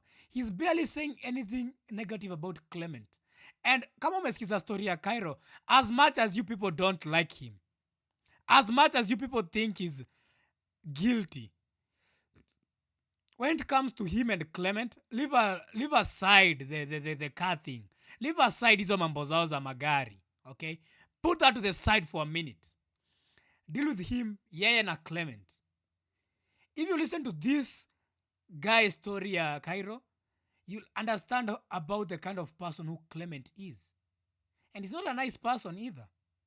But you can see clearly Mwafreeka, he's barely saying anything negative about that guy. Why? I don't know. You tell me. Mwafreeka is barely addressing Clement. Clement amelala na bibi ya Cairo. He's making a joke about it. Mwafreeka ingekuwa ni mimi nimedinya DM yako. Imagine, acha kusema mimi. Imagine wewe siku moja ukuje, usikie Ian, that fellow co-host of yours, amekukulia bibi. Will you be joking about it when una joke about Cairo kukuliwa madem? It's not even funny. Like, how you the fuck are you rejoicing? Ujama madem wake walikuliwa na his business associate. Makes no sense to me.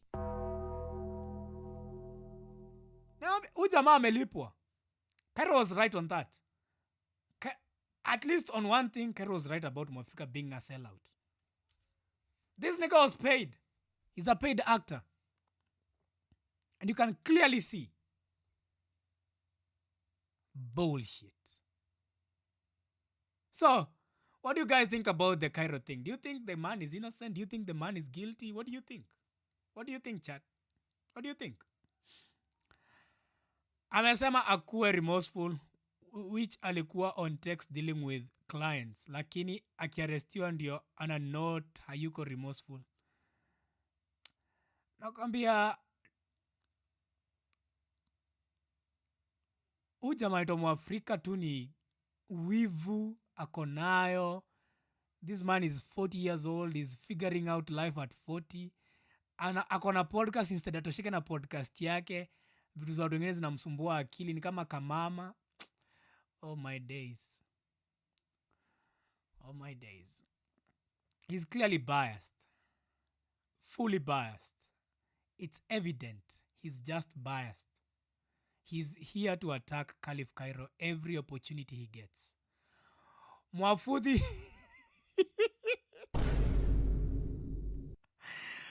Mwafudhi ushinda salon sana. Umama imejaa kwa kichwa.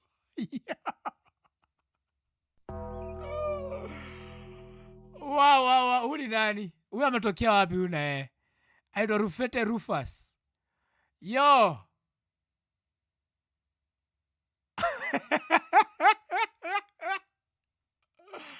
Okay. We are sorry, bro. What? Hatuwezi kuwa sure na historia not until it goes to court. Yeah, mimi naambia wase it's too early to say Cairo is a scammer. But if he's a scammer, at the end of the day, let the system deal with him. But don't depend on niggas like Mwafreeka for information, because Mwafreeka is a biased old ass fool. All right? And I think I wrote a message to him. Let me see if I can find a message nilikuwa nimeandika.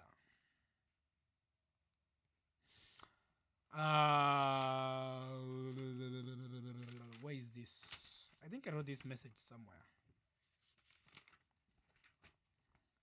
I think it's on my phone. I think it's on my notes. Let me check.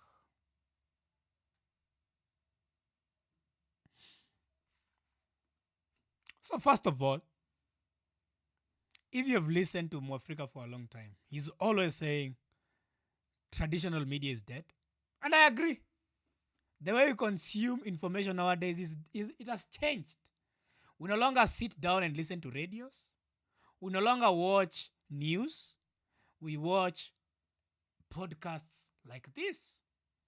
But I have a message for you, Mwafreeka, and I want you to take a piece of pen and paper and listen to my advice to you. All right? So this goes out to Mwaf.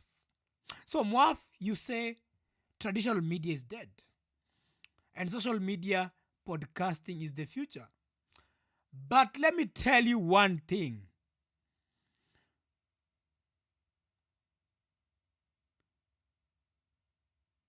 You are not the future.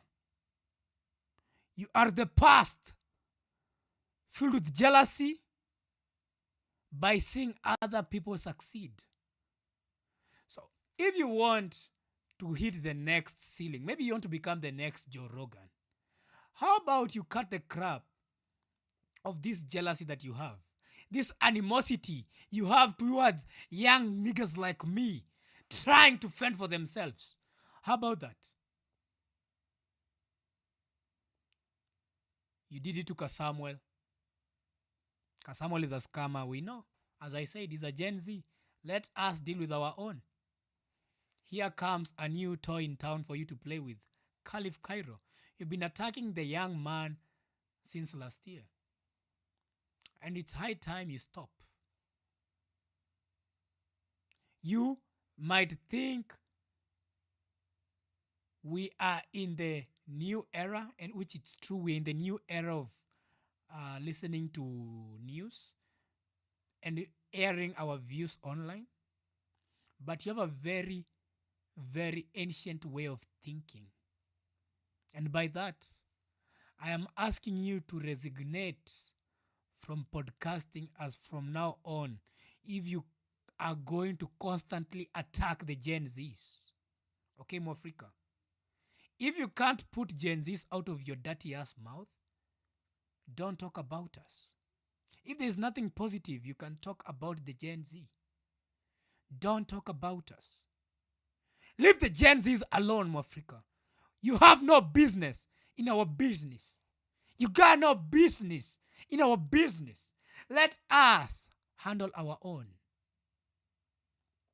Wewe focus on politics. Focus na Silasia, sijui ni senator, sijui amepigwa, I don't know what happened. Focus on those niggas. Focus on politics. Hiyo ndio age yako inakukubali ufanye. Hizi mambo za kujaribu kuwa controversial kama Kibe, you're not Kibe, Mwafreeka. You know, this guy is trying to become like Kibe, but you're not Kibe. Mwafreeka, you're not Kibe. Your name is Mwafreeka. And with that said, I think I've buried you forever. Yo ifikie Mwafreeka. Clip that, everybody. Post it on your pages. Ikuwe viral by morning. Akuwa amepata hiyo message. Tafadhali. Make it go viral for this guy to leave us alone. And to all the Gen Zs. Haha. Welcome to the Vigilante Show. The hero that nobody wants. But I'm the fucking ass villain. The society desperately need to save you from people like Mwafreeka. Mwafreeka is not here to do anything good to you, Gen Zs. Only I, as Vigilante, have the answers that you guys need. Only I can help you go to the next level. It's high time you support your own. It's high time you subscribe to my channel. It's high time you turn on the post notification bell. All right? Thank you. How's that? How's that speech? Rate my speech out of 10, chat. Rate my speech out of 10, chat. Rufeta anasema tena ati any hate on Mwafudhi shall be related. Oh my God. This guy is actually like, he doesn't like Mwafreeka at all, bro. Joe Rogan umeenda mbali, hawezi kuwa kama Kibe hata. Oh damn, nobody likes this guy. Who listens to this guy kama nyote ampendi? Oh my goodness. He's paid to push agendas basically by cope feminists. Hiyo ni kitu nimeobserve about Mwafreeka. Mwafreeka will do anything for money. Mwafreeka will do literally anything for money. Huyu jamaa hadi anadinyo juu ya do. Walai tena. I'm waiting for soundtracks. Acha zikama. Itani kina tipsy juu atoe ngoma. piga ile ya Undertaker tushapiga hiyo. Point of correction. Sa ni Mwafudhi. Oh, Mwafudhi. My bad. Mwafudhi, I think you've heard Rafite's message. Mwafudhi. I hope umesikiza hiyo. Okay? Yangu ni soundtrack. Okay, wacha nicheze tena. Mwafreeka, Mwafudhi. Sorry Rufete. Mwafudhi. Mwafudhi is crazy. God damn it. God damn it. Let's see if we can do a reaction video. How long have we been here? We've been here for like 2 hours. Been here for 2 hours. Naona kuna loyalty test imedrop. Should we watch a loyalty test chat? Yes or no? Should we watch a Mr. Beast video or should we watch a loyalty test from my guy called Yudi? The OGs know the person I'm talking about. Should we watch a Mr. Beast video or should we watch a Yudi loyalty test video? You guys tell me. Which direction should we take? Mr. Beast or loyalty test? You guys decide. What's good, Bubbles? Welcome to the channel. But then guys, remember, like, Omi TV. Oh, you niggas like Omi TV. God damn. How many people want Omi TV? Fudhini hizo nywele za huko chini. Bro, najua fudhini nini. Huyu jamaa kama dhani mimi ni fala aje. Kama dhani mimi ni fala aje wewe nani. I know what fudhi is. Nigga, mimi sijalelewa uptown kama watu wengine kwa hii comment section. Mimi natoka ghetto. Man is from the ghetto. I'm from the ghetto. Omi TV. Okay, let's see. Let me do Omi TV. Then do loyalty test. How about that? Omi TV to Omi TV for like 10 minutes. But it's still early chat. Hakuna mtu wako Omi TV 7 p.m. Hiyo ni kitu pia mnasahau. Stream ya leo tujaanzisha saa 5 usiku. You guys keep forgetting that fact. It's 6 p.m. 7 p.m. actually. 2 minutes to 7. Hakuna mtu wako Omi TV sahi. Watu wengianga Omi TV from around 9. Hadi hapo ndio watu wa majuu ndio wanaanza kuingia Omi TV. Juu kwa hiyo time ni afternoon hapo hivyo. So it's too early for people to be on Omi TV. Watu wako on bado. Okay, nikikosa watu tunatoka. Yeah, but let's just watch the loyalty test. Then tunaweza malizia na Omi TV. Due time itakuwa imesonga. How about that? I think we should do that. Ama aje? I think we should do that. To find a loyalty test because it's a 28 minute video. I love today, I promise. I will not be doing a lot of pauses. Alright? Let's watch the loyalty test then later tumalizie huko. Hiyo ndo tutamaliza nayo. And also maybe I will do a reaction after that, yeah, Mr. Beast. I'm still contemplating. So, for future upload on YouTube. So, welcome to another UD loyalty test. We are going to do a reaction video on let's see if these women out here are loyal or not. Fuck that. No, your intro ni Bambi. Let me try again. So, welcome to another reaction video on the UD channel. We are going to see if these ladies are now loyal or not. Because this man dropped a video 3 days ago. And I haven't watched the new one. So, this video dropped 3 days ago. It has 1 million views. Crazy. God damn it. Big up to Sergio. Si kale kajinga ketu ketango Denny C. Learn from this guy. So, let's watch. Let's see if these women are loyal or not. Nervous? A little bit. Hope everything turns out all right. Yeah. But, you know, I want to see what's up. Today we're helping Tommy place his girlfriend Natalie to a loyalty test. Why is it that you wanted to put your girl to the test? Something's off lately. She's been kind of distant, you know, like I got She's this job cheating. offer in the Bay Area, and I was hoping she'd be excited, you know, she'd be ecstatic about it, but I don't know, the reaction was not what I anticipated. What was her reaction like? Just very blasé, very nonchalant, just, oh, cool, that's I'm happy, I'm happy for you. Good for you? Mm-hmm. That's it? Yeah, that's it. I understand she's got her own life here. I don't know, I just wanted more, What you know? reaction did you expect out of her? Just being like, I don't know, a little more affectionate. Tommy didn't want to share this at the time, but we actually filmed this video shortly after the LA fires, and unfortunately, Tommy lived in one of the evacuation zones. During the time that he was evacuated, a friend from up north offered shelter and work. According to him, he was thankful, but wasn't even considering making the move. When he told Natalie about it though, he became nervous and suspicious. On top of her already being distant, her nonchalant attitude made him feel like she didn't care about it. That's bad. That's bad. The LA, yo. Sorry to my boy. He lost his house. Sorry on that, bro. Or was already checked out of their relationship. And I hate to say or suggest this, but maybe she was using the hardships and the stress of the fires to find a way to break up with him. But maybe she wasn't, right? Or hopefully she wasn't. Maybe we're all just in our heads. I just expected like stronger vibes. It's like, oh great, friend. Yeah, Pat exactly. on the back. Yeah, what is it? If it were my man and I was in a committed relationship with him, I would have been like, okay, so how are we gonna figure this out? How are we gonna work through this? Yeah. Because obviously I'm gonna support him, Yeah. but it's also like, okay, so what's the plan? Yo, this chick is hot. Logi. And let's plan our future because that's what you're hoping Ow! with someone as a future. See, that's Now what I'm I wanted. single. See that right there? Yeah, something like that. Oh my gosh. Maybe this guy should be actually be the one who's cheating. You know, as a man, I always say, don't have one girlfriend. Always have options. Yeah, you know. Support. I would do that just for one of my best friends. So I don't know, a few red flags I think she's into for him. me. To give her the benefit of the doubt, maybe Natalie was going through something herself. She lives in LA, not near the fires, but maybe she was going through something that explains her nonchalant behavior. Alternatively though, if she is unhappy or checked out of her relationship, W that script. doesn't justify her to cheat. She should talk to Tommy, something he claims that he's tried to do. She got a roster, bro. No, W video. That's what Sorry, it sound W like. video. But I don't want to put that out there yet. I don't want to put that out there yet. I hope not, but What if she passes? You see, my boy not gets if it. she passes, Yeah. I say try one more time.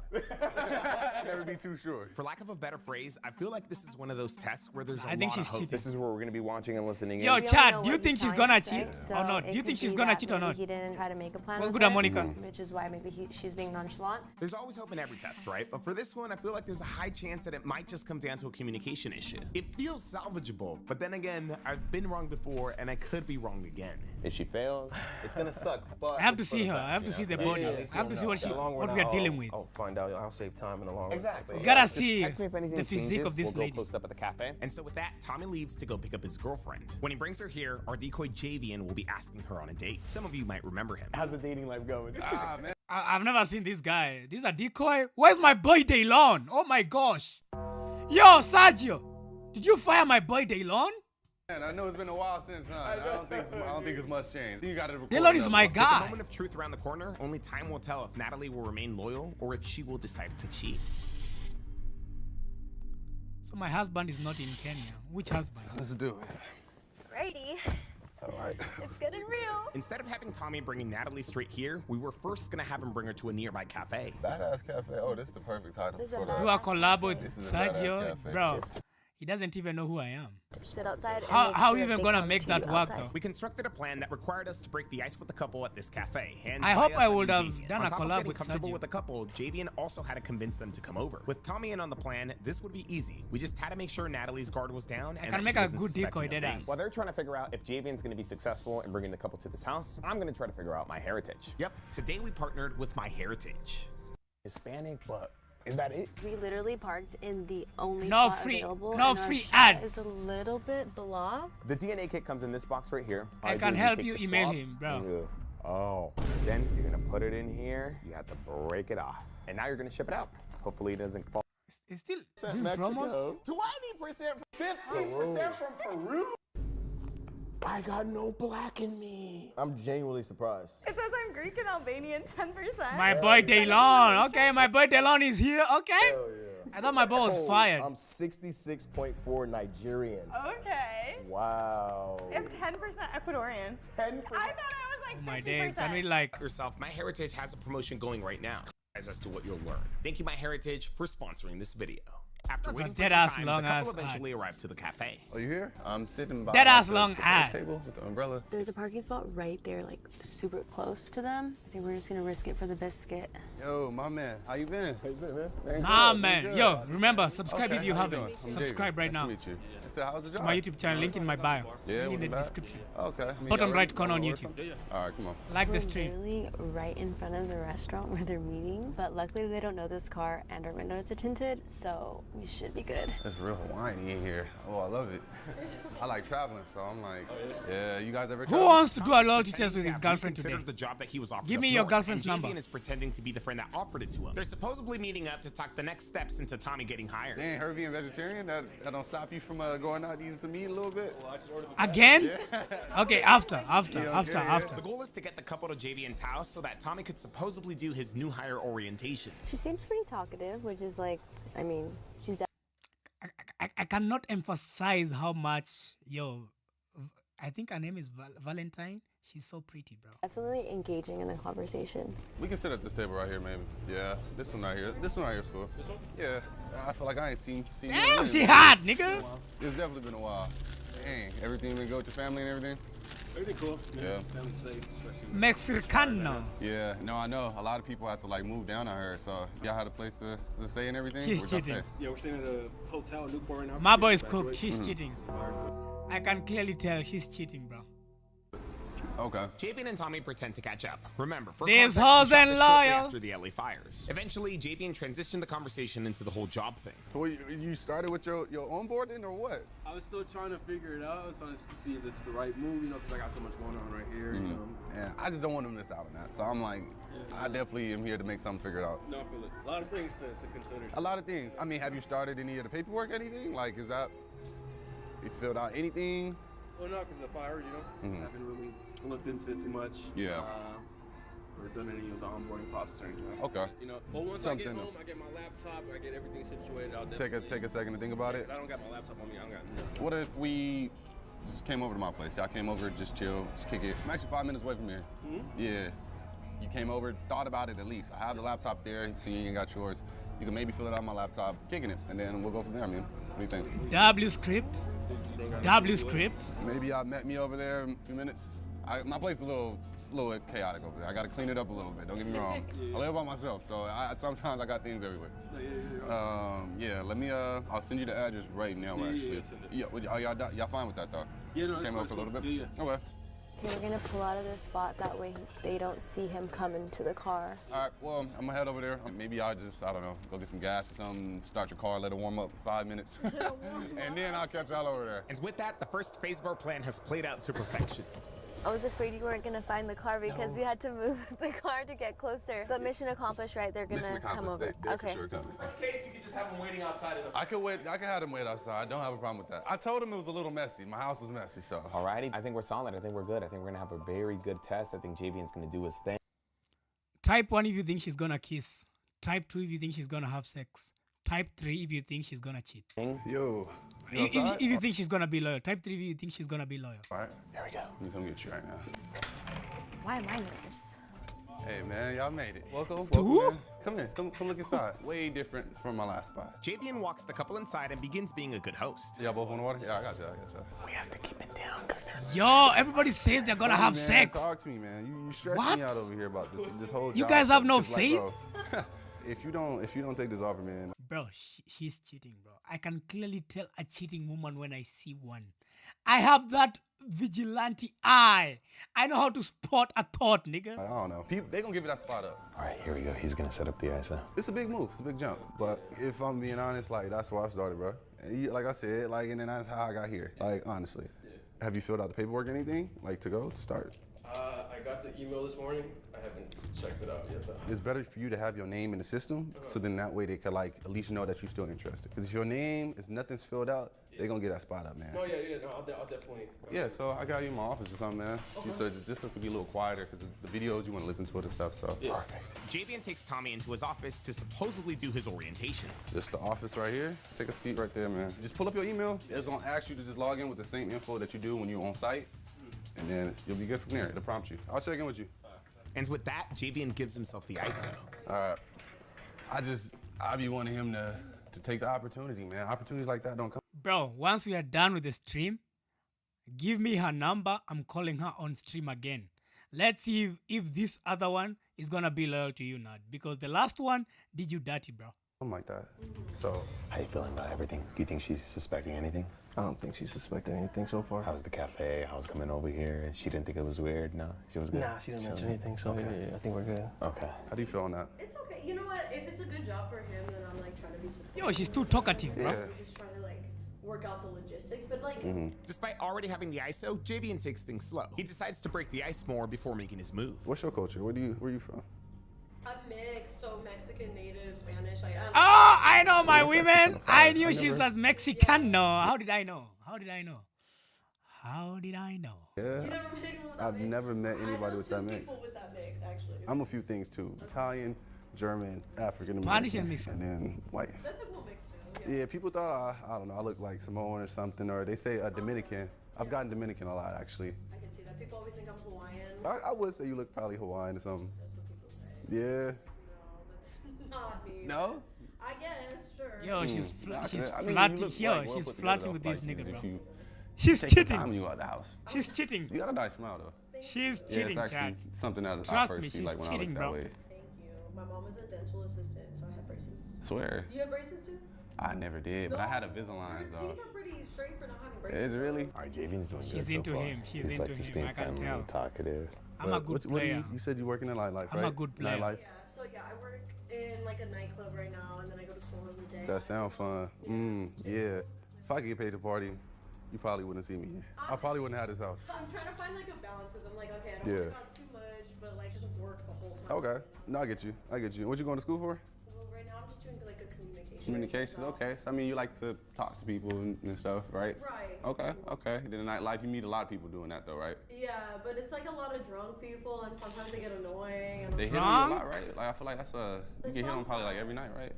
Yeah, sometimes they do, and then sometimes they don't. I'm Okay. trying to do my job, you know. Okay, so once again, this was news to us. Tommy never mentioned that she worked at a bar or a club or whatever. It's not a bad thing, it just validates his suspicions. Does she flirt for cash? And if so, is it just for cash or does she keep in touch after? See any red flags? Anything?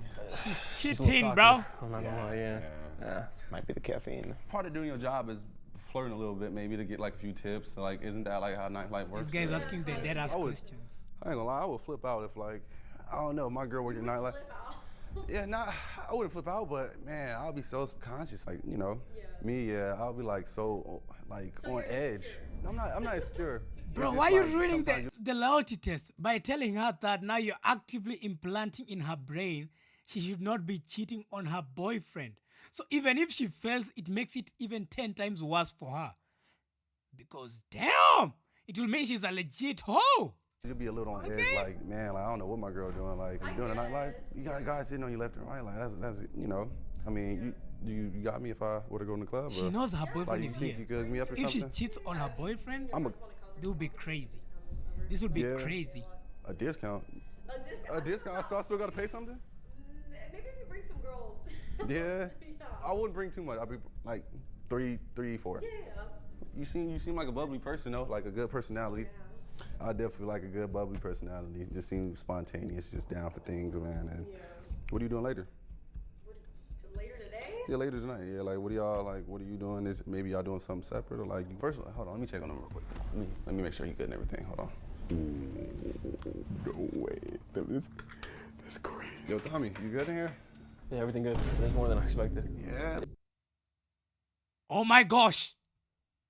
Yeah. It's all right? Everything's cool, yeah. All right, man. You got it, man. All right, appreciate you. Yep. Let's go. This nigga is different. Oh. What? My bad. Yeah. He got headphones on and everything. He's completely locked in. Like, he can't hear anything. He's good. Ooh. You'll come outside, though? Get a little, Oh get a little my air? goodness. Come on. Come on. She's walking out with him? I feel like we was being a little loud, too, so I just want to make sure that. Why are he's you good. He's walking good. out Focus with the on man what you he's doing just in there. met? Just be out here for a little bit. No. This is good. The way Javian got Natalie outside was smooth. This is about to get real. This is gonna be If good. you or someone that you know wants to set up a loyalty test with us, fill out our submission Bro, below. Also, guys, real decoy. quick, Me Madeline for just dropped a decoy. brand new music video. Oh, her name is Madeline.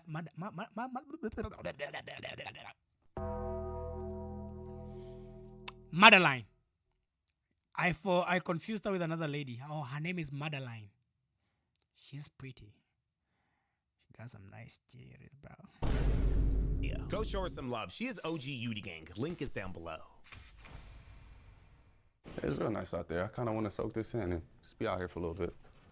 Yeah, let's sit right here. You like it? You like the chairs right here? Taking her to the shade and Natalie shit. outside to keep things private and on the low was smart. We didn't tell him to do this, but telling her that Tommy was locked in, had headphones on, and couldn't hear them was genius. These is probably the newest things that I just got. I don't know if I really. She's mad comfortable, bro. Into something like. Put my foot on it. She's mad comfortable. Yeah, my foot covered the whole thing. Yeah. So you my foot kind of big. Yeah, compared to mine. Damn. What size you wear? 6.5. Give me my foot look big. Honestly, you know, my sisters have bigger size. That's what she said. They're both taller than me, and they both taller. have Oh. Like what the? What? That's crazy. Nah, you got blessed with the size 6. I got blessed with. You got blessed with size 6, man. Yeah, I tell you, that's more attractive for guys if girl got a smaller foot or something. What? What size are you into? I didn't say it. That didn't come out of my mouth. That's kind of what you're alluding to. You know what I mean? That's you Google that. I'm honestly surprised that Javian took some time to talk to her before making his move. I feel like with the way he got her out there, he had the perfect chance to just go for it. I'm done. I like the shoes. I like the color. Oh, thank you. Yeah, these are nice. Yeah, it's a different color. I know. Make my feet look big. Let me see your hand. My hand? Ooh. She got a little close. She's good. She's good. Man, she's good. She's good. She's good. It's all tiny. Like without She's my good nails, for now. It's all like small. With my clammy hand. But she's moving mad suspicious though. They are. That's naturally like how they are. Let me see. See? Yeah, they're. Oh wait, my hand was. Whoa, my finger was slipping right there. My bad. It kind of got too relaxed. So it got too relaxed and it felt comfortable. It felt good. I don't know. My bad. Bro, go in already, bro. Back to what I was too saying, much though, talking, bro. Look. Enough of the light talk. Okay, here we go. Like, listen, I'm telling you, I like your smile, I like your ethnicity. You know what I mean? I feel like you can put me on the thing too about your culture. Like, the game is officially like, started. You know, you going to school and everything. That's good. A girl with ambitions is amazing. Like, I love that. Like, it sounds like you're working towards something. There's a lot of girls that don't do that. So I want you to know that's a rare thing. You got your nails done and everything, man. What? You look well put together. Bro is using that morning voice, bro. Oh my god. Bro, she's cheating. Nigga is using that morning voice. That morning bass voice. You can tell. You know what I'm saying? Like, and I like that. I want to like make sure you have a good time, and I feel like I could provide that a little bit. Make sure you have a good time. What do you mean? What? We can have a good time. I mean, isn't he a friend? He's like a coworker though. We ain't close like that. Okay, but he's also like, we're dating, so. I mean, I wouldn't say a word. Like, for real. I'm serious. We good. Javian telling her that he wouldn't say a thing is low-key dangerous and crazy. Besides, you gotta get shown off more. What you mean? What do you mean I have to get shown off What more? you mean? I'll come visit you at work and everything. You're gonna come visit me? Okay, you and your three best friends. My friends could go in there and have a good time, but I will go for you. The fact that she did not shut him down says a lot. The fact that she did not shut this nigga down after saying that says a lot about her. She belongs to the streets. Okay. See you at work, come visit you at school. I could do all that. You're gonna visit me at school. You're not gonna come visit you at school. Let's break in between classes. What you mean? Okay, yeah, there is. Go for lunch and everything in between classes. And then we're going to the arcade, like you said. Yes. We go to arcade. Who remembers her There's so age? much stuff that we could go wine tasting, man, horseback riding, all that. There's like. Bro said wine tasting. You never been? See, that's crazy. Like we could do that tomorrow, next weekend, like whatever. Like I'd fly you down here quick. She's falling for down it. here quick. She's I'll fly falling you down for here. it. What? I for sure would. She's Hey, falling for the maybe a tricks. 10, 20-minute flight. Okay. You know, I can't lie about that. This For guy real is though. low-key smart. He No went in way. hot and dangerous. Whatever, like. Dangerous. As long as he doesn't find out, because I feel like. Oh my god! Fatality. She's cooked! Bro, what if he finds out is crazy? I mean, are you gonna what? Tell him or what? No. Right? Like, listen, I'm not saying that thing. It's between us right here. She belongs to the streets. We good. Like, as long as you good, you on board with it, we good. Yeah. As long as he doesn't find out is crazy. What? You said I know! like 20, 30 minutes from me. I thought you were gonna fly me here. No, I'm just kidding. Mad. I'll fly you here. The airport That's is right mad. over here. Like, I definitely got you if that would be That's the case. mad. That's the last thing you gotta stop doing is worrying. I'm not gonna lie, Natalie does sound hesitant. Maybe it's the whole nightlife in her, but it sounds like she's telling him what he wants to hear. At the same time, though, she is entertaining it and could be down. She brought up her boyfriend already. All she's got to do is turn JVN down. You good Exactly. with it? Like, I mean, good yeah, with it? I guess. I can take you out. Maybe. Yeah, I guess. Maybe. Are we gonna change them maybes? We're not changing them, but Can we change them maybe? And can I get one guarantee? Yes. Is there no loyal lady out here, bro? Kwani hakuna dem ako loyal kwa hizi streets? got a few maybes. in What? there. because I don't like to make promises I can't keep, so that's why I was like, oh, maybe. What's the point of dating then? So this is my first yes. I This get a is your yes. I first yes. can take you out and everything. You know. Going for the kiss. Yeah. Going for the kiss, man. She's entertaining everything. Going for Just the say kiss, no. bro. That's just crazy. She's just said yes. Definite yes. He's got to back their number at least. He doesn't even have their Madam, the number. players I'm not just gonna don't lie, date. if what Tommy is searching Nigga, for I'm is single. concrete evidence, this might constitute Never a day dating. 2 because she could still play it off like, I just told him what he wanted to hear. However, for me personally, this is enough. It sounds like Natalie is leaving her options open, and low-key, that ain't loyal. Next weekend then. Me and you. Yeah, she's letting other niggas think she's Do the single. maybes. Do the maybes. Ask yourself this question, Chad. She's doing this knowing very well her boyfriend is literally less than 50 meters from where she is. Imagine she's willing to cheat on him with a guy she's met in less than 30 minutes. What does she do without her guy being around? Ask yourself that one question. Bro, she's been run through like hell. I need a yes. I said yes One earlier. yes. Look Okay, at you so got yes. one yes. That's Okay. it. You're not, let's not push Kiss it. her, now. kiss her, Okay. kiss her, bro. All right, Kiss I'm her. pushing a little bit. I don't know. I get excited for things I want. I get excited. Kiss her, kiss her. What I want is right here. What do you guys think of all this, though? Do you guys think she's just telling JVN what he wants to hear so Kiss that her, she can kiss get her, out of the kiss her. situation? He's got his arm around her now. I need your Instagram though after this. I'm so done. You're gonna get my Instagram? Can I get your Instagram? I mean, I guess, yeah. Yeah. What's up? Let me add you real quick though. I feel like I don't even have your number or nothing. It honestly almost sounded like Natalie expected JVN to ask for her number, not Instagram. So many chances to back out, say no, or continue bringing up her boyfriend, and she just keeps on agreeing. Damn, bro, I'm sorry. She's a hoe. How do you take exchanging contact info? Well, damn. I'm so done. You gotta do some modeling or something. These pictures look good. Thank you. I appreciate it. You think she's just saying all of this just to be friendly, or you think she actually means it? You think? I don't know. To me, it's a fail, but just like seeing it how it is, you know, like I would put myself in her position. I would have came in here and got you a long time ago. Yeah, I'm definitely showing you off. I ain't gonna hide you on my Insta. You definitely have definition though. I'm for real. Like, In the other room. no. Yeah. You wanna go in there? While we wait? Nah, she ain't loyal to me. She ain't loyal. She knows what she's doing. You could definitely tell she's used to talking to guys, of course, because of the whole nightlife thingy. But if this test were to continue, he could close and everything. Yeah, there's no point in keeping it up, honestly. You don't want to keep it going? No. You see this face right here? This is the reason why I'm never dating. And I want to find myself having that face because of what another human being has decided to do, Chad.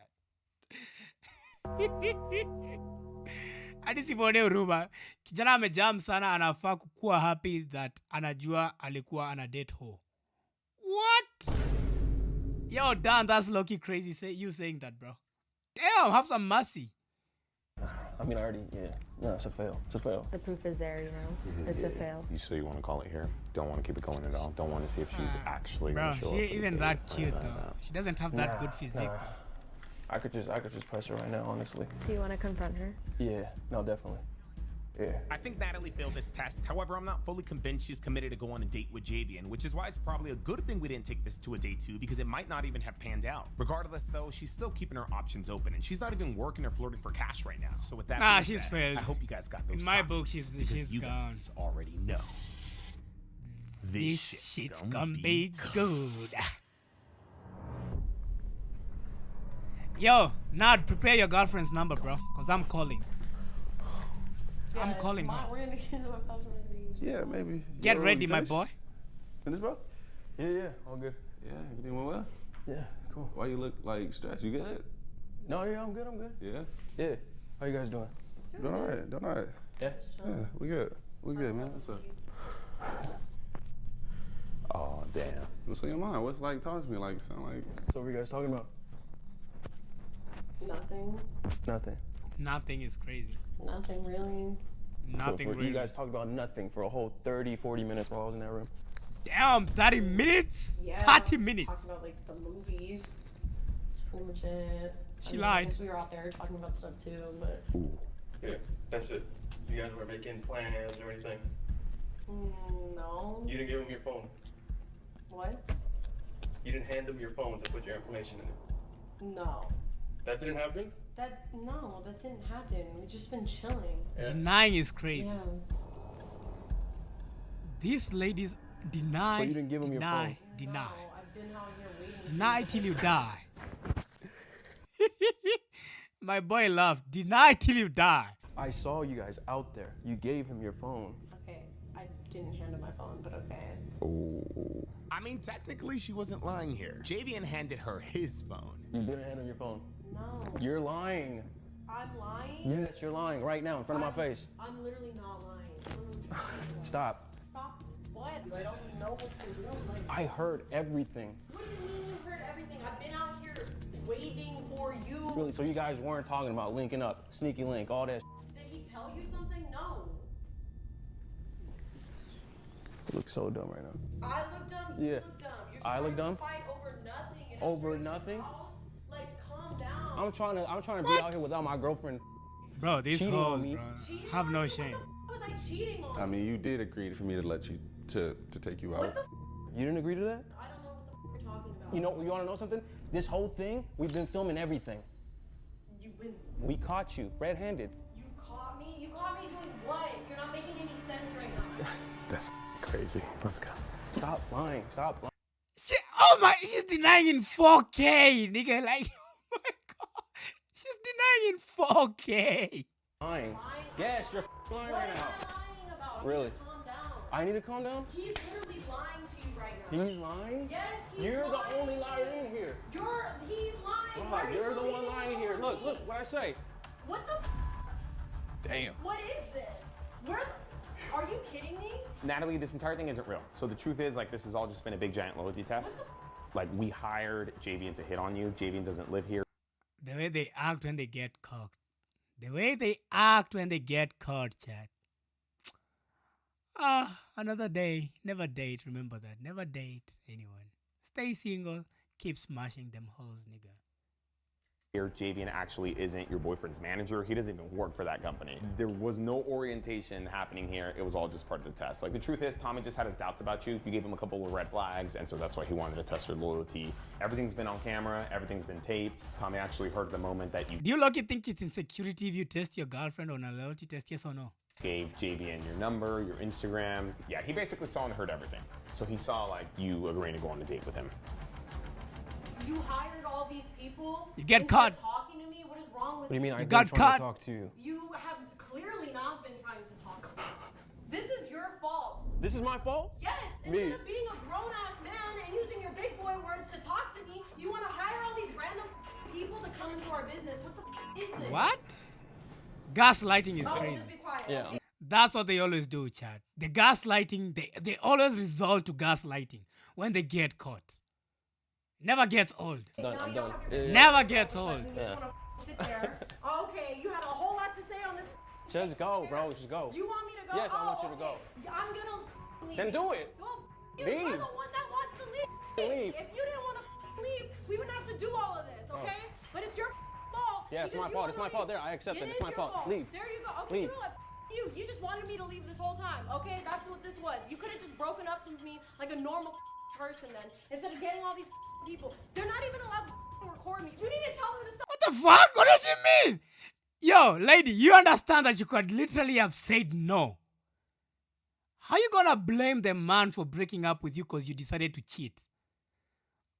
Bro, this is the lamest excuse I've ever heard. Oh my days. She's lucky blaming the guy for her cheating. This is new. Stop recording right now. I swear to God, I'm fucking cops, okay? Call the cops. The cops gotta call the cops. Shut Just this go. off. You look crazy right now. Go. You look crazy. You look like a idiot, actually. you. You're the one that wanted to leave, so this is literally all your fault right now, okay? This is my I'll fault. just walk Always away. making it my fault. Always It my is your fault. It's not my fault. Because who the does this? What the is your problem? So it's his fault? It's literally his fault. Yes, it's your fault. Like, I don't know what you're trying to do, but you're not gonna make me look like somebody that I'm not, okay? Really? This is literally all you. You need to tell them to stop with this recording bullshit, okay? Girl, respectfully, like girl to girl. I don't know who you are. I don't okay? care. I don't so care. I don't need your third party opinion. I in this. understand. I understand. Okay. But I'm also so you wanna go cheat female. with her? Why don't you go cheat with this girl right here? Oh, there you go. There's your new girlfriend. Honestly. Oh my days. She obviously wants you so bad. If you think he's such a good Chill, guy, chill, why don't chill. you just date him? There you go. Girl. Problem solved. Like girl to girl, he's a good guy, you Okay, know. well, you guys can And date then. I don't So want to if you date think your he's man. such a great- Unfortunately, a I don't great want to date your guy, man. you guys can date But what it then. is There you that go. he put this entire elaborate test together to see if you are worth fighting for, to see if you are worth, you know, going the extra mile for. Yes. Okay, And there you unfortunately, you proved that you're not. Okay. You well, aren't. then you guys And- can have a beautiful, happy life together. And I hope- you Why have are you a talking bunch about of her? I don't even know this girl. Well, Chill. clearly you do because she's over here saying you're such a great guy Oh my days. Yo, this lady's crazy. and you're the best. So why don't you two end up going and getting married? Because I'm clearly such a piece of when this is all your fault. Go, So you know what? just Go. go. You. Damn. All of you guys. Damn! Free to the club? You got me? What did I do? I was serious about that. Madeline caught straight bullets, chat. Oh my days. If you need a ride home, let us know. I know you drove here with him. We can Uber you. I got you. Damn. Yo, she's got a Let her walk. What do you mean pay an Uber for her, nigga? Like, let her walk. Latina in her because she went 0 to 100 real quick. Now, if you want to learn more about your background, don't forget to check out My Heritage. Click the link in the description box or scan the QR code that you see on the screen and Damn, use the code Chad. UDY, that's UDY, to receive a 10% These discount ladies when ain't ordering. loyal, Yeah, chat. that's the walk of shame, man. Wow. I mean, I guess These ladies ain't loyal, chat. Damn, this is crazy. Diobe.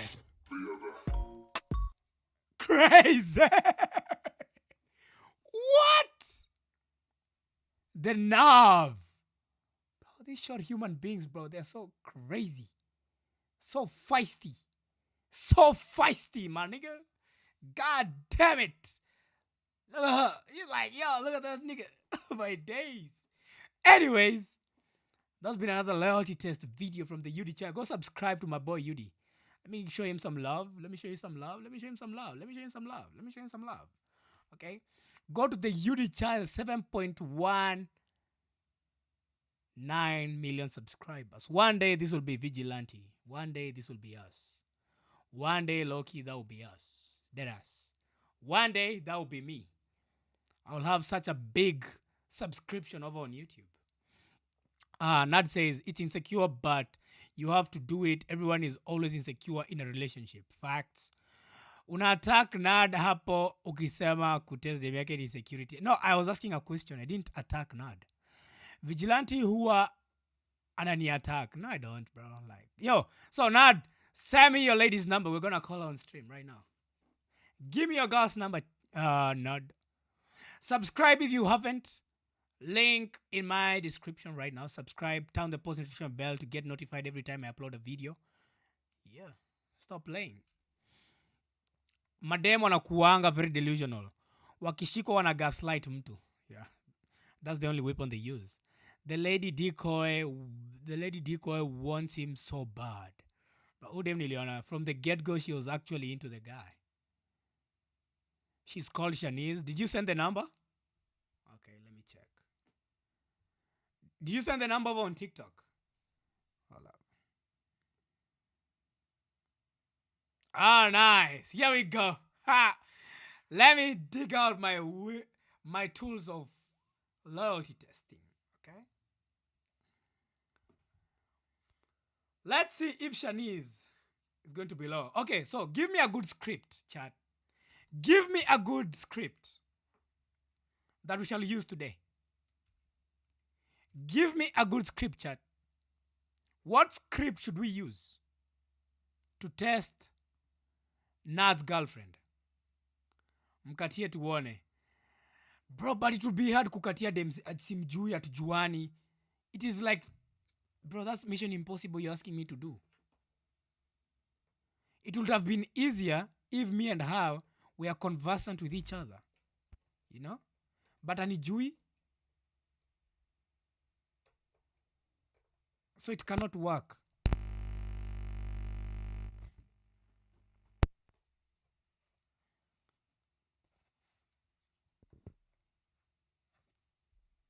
So let me give her a call.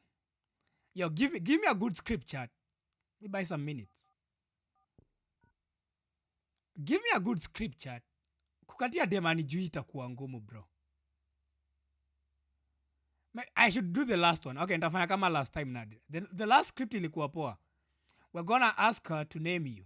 To name the name of her boyfriend. Akikosa kukutaja, so Nad, which name does she call you with? Anakujua na jina gani?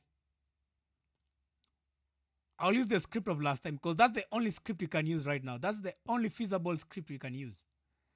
I can't try to approach her like kumkatia because anijui. Ungekuwa umeintroduce na yeye personally, it would have made more sense. Unaona kama hii, like, if you introduce me to her in real life, and then I get her number, and then I decide kumkatia, that would make more sense. Especially if I show her like I have a fancy lifestyle. That would have made more sense. But over the call, mtu ajui, she's gonna like hang up my call 100%. Yena sita kudanganya. She's gonna hang up my call. Yeah, atupe more information now. Give us more info. We see how we can approach this particular topic. This particular loyalty test. Don't say it loud on live. Okay. What info do you want? Okay, so Dan help me figure out the information we need. What does she do for a living? Anafanyanga job wapi, like such information. Where does she work?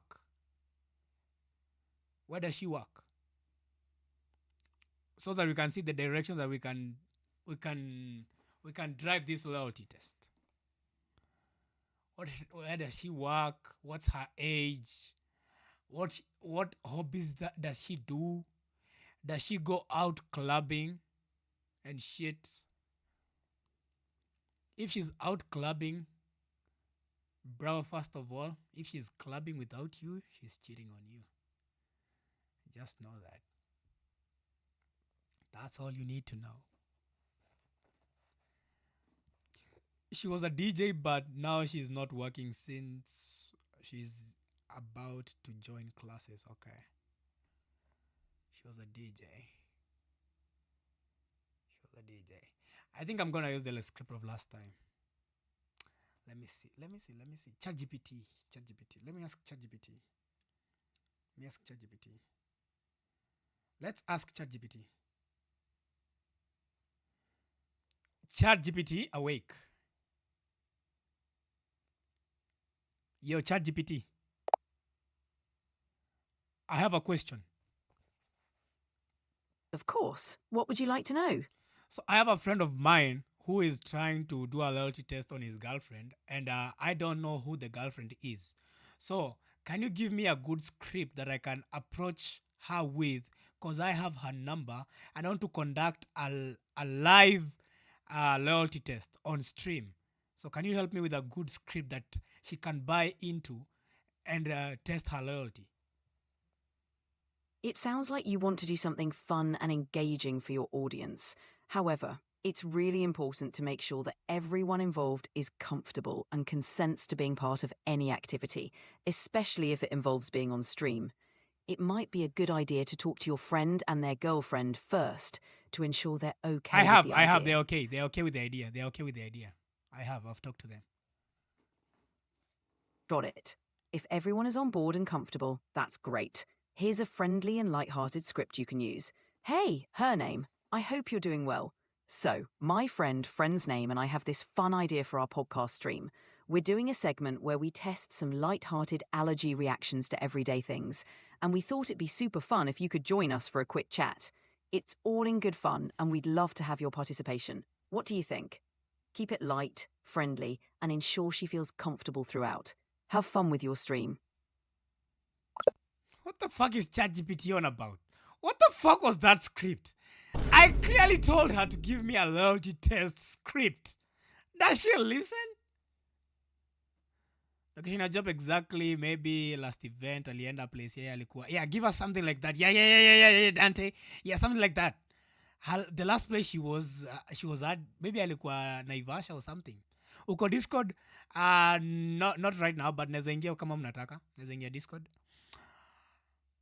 ChatGPT imeuma nje vibaya sana. Achana ChatGPT. Yo AI iko na ujinga bana. Achana AI. Yo, I think we're going to do the script of last time because that's the only feasible script we can use, okay? So who's ready? Should we let me just use the script of last time. It's easy to mingi. Because it worked on the first girl and she was silent, okay? So, Nad, are you at work right now? Before I call. Last place alikuwa church na aliniambia alikuwa kidance but siko sure which church. Achana kanisa. Mimi. Yeah, kanisa itakuwa too obvious. Atasema no, sikukupea namba. You know, itakuwa ngumu. Yeah, kanisa iwezi. Si nimekujibu na Kate, nimesema I will be on Discord if you want. Oh my days. What was kizangi? So, Nad, what was I asking? Nimekuuliza swali. When was the last time you're with her? Mko naye saa hii, like when was the last time umeongea naye?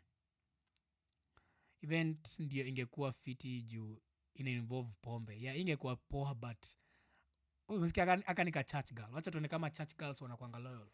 So chat, Vigilante is again at it with another loyalty test. We are going to test another girlfriend of Nad, and we are going to see if this one will be loyal to him, unlike the last one who decided to cheat on him. Last time we talked is a minute ago, but Nico job. Okay, thank you. So, get your popcorns ready because we do another loyalty test phone call. Here we go. Your call will be connected shortly. You have up to... What? I think nimenunua minutes. What do you mean? Am I broke? Am I broke?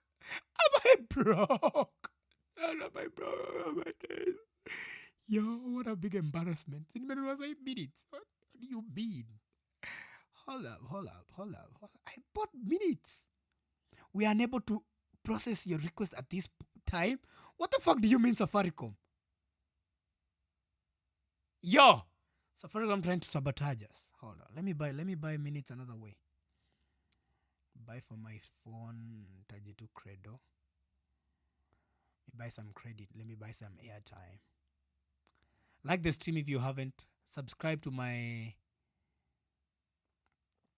channel on YouTube. Link in my bio. If you're on YouTube, make sure you drop a like right now. If you're watching this over on TikTok, stop being a hate and come over to the YouTube stream. Give me my like, subscribe. Airtime.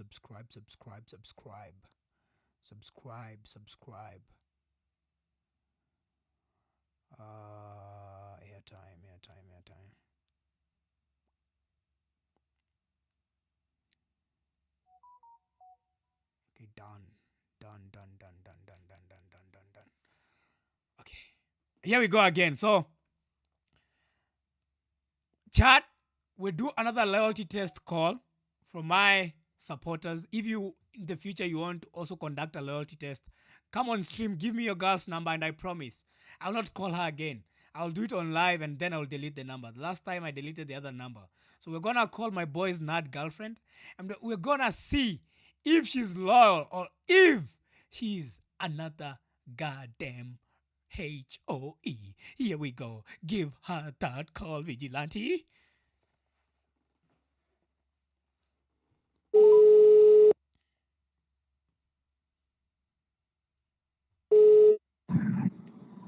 Hello. Hello. How are you doing? Fine. Who is it? So I'm a content creator. Mm-hmm. And I'm currently with your boyfriend right now. Okay. I'm currently with your boyfriend as we speak. Mm-hmm. And he told me your name is Shanice. Am I talking to Shanice? Yeah. So yeah, your boyfriend tells me he loves you so much. Uh-huh. And we were doing a video with him with another couple of people. Uh-huh.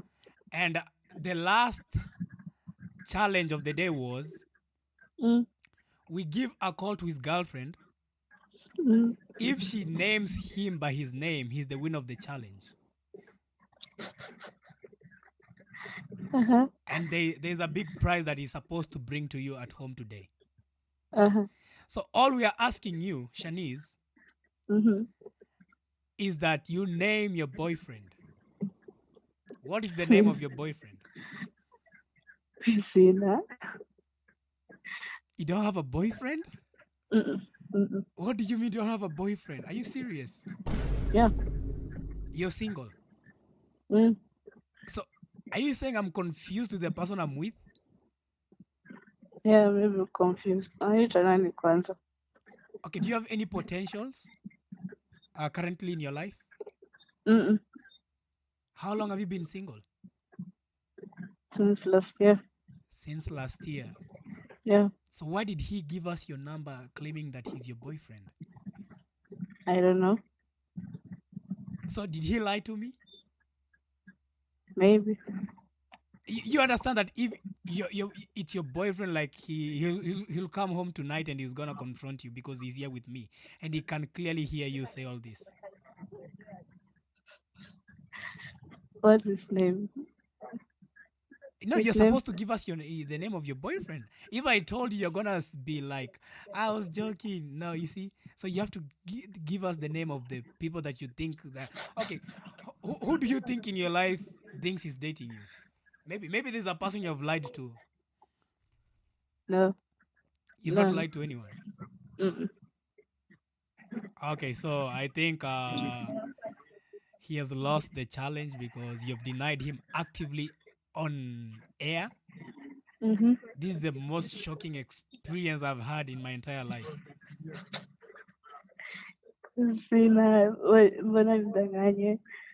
Oh my gosh. Are you subscribed to the Vigilante channel? No.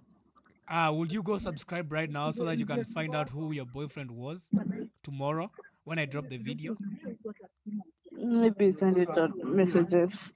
Okay, I'm gonna DM you my handle. Nothing more. Okay. That's okay. Okay, I'm sorry if I bothered you because he clearly told me he's your boyfriend. So maybe he's the one who's confused. Yeah, he's confused. Okay, I'm gonna The last relationship I had, it was actually on July, and that's it. And that's it. You've never dated since July. Yeah, last year. Wow. Damn, okay. Yeah. Okay, I'm sorry for bothering you, Shanice. Yeah. Okay, have yourself a lovely day. Same. Okay, thank you. Oh my God! Oh my God! Yo! There is no fucking way she dead has denied you, bro. Oh my shit. My Shayla. That was cold. And my boy is out here laughing, bro. You got rejected and you have the nerve to laugh.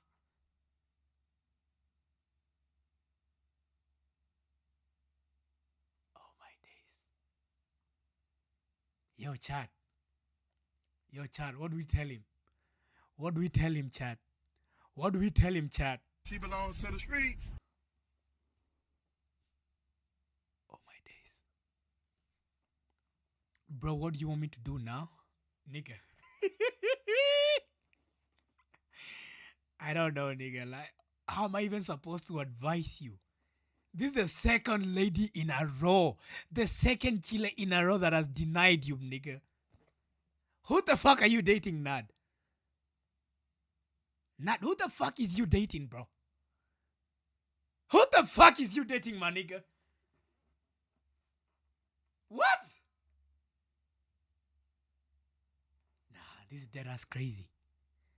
This is why I remain single. This is why I choose to remain single. Oh my goodness. You're done? Why are you laughing? You're done. How about send me your girl's number? Let's see if she's gonna know who you are, bro.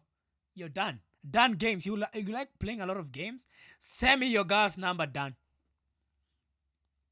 Anasema Dan ako confused. Yeah, I know. She said it. Man, I am depressed. For real.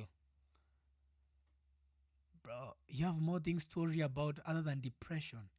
How the fuck did you start dating somebody who clearly says you're not dating them? Ama ilikuwa unajua pia maybe ulikula one night stand unaanza kudhani dem yako. Oh my gosh, Nad. I'm sorry. Ama dem akupendi huku nje. Manze mi niko single mbaya. Nigga, stay like that, Dan. Never try find a girlfriend. Kaa hivo milele. Amina. Damn! That was crazy. That was crazy. Deadass, that was crazy. So, what do you guys think we should tell my boy Nad? Because his girlfriend denied him live on air. So, I don't know what we should tell him. But other than, you know what, find another girlfriend. Keep trying, my boy. Never stop finding love. Try, fail, try again. But always remember. She belongs to the streets.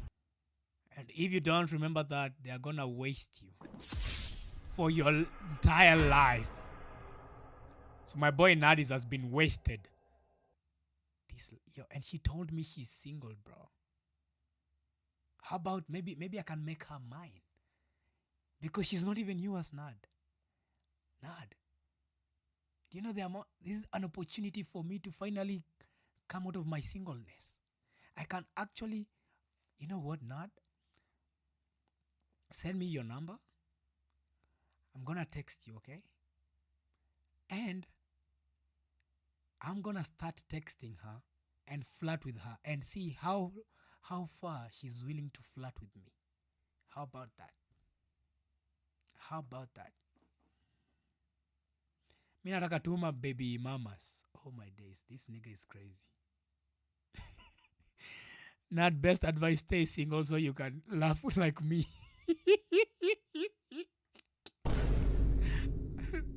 What? Next time, sileti loyalty ingine walai. You never learn, my boy. Bro, bring the other one next time. We need to find out who's actually loyal to you. Wameni roast sana. That's the best move. Yeah, give me your number. I'm going to text her. I'm going to flirt with her for a whole week. And then I'm going to send you the entire conversation that I have with her. Then at least you'll have clear evidence of her flirting with another nigga. You'll be like, who the fuck is this you're flirting with? And if she sends me titties, nigga, bruh, if she dares send me titties, you cooked. You cooked. Anyway, Chad, yo, we've had a blast today. We started the stream. I should actually start doing this more oftenly. Ndakuwa nafungua stream mapema. So, should we do I promised I was going to go on Omegle. So, it's only right. It's only right if I go on Omegle. It's only right. And I changed my channel. Look at my new brand of my channel. Okay, this is how it looks like. Oh shit. Where's my shit lagging?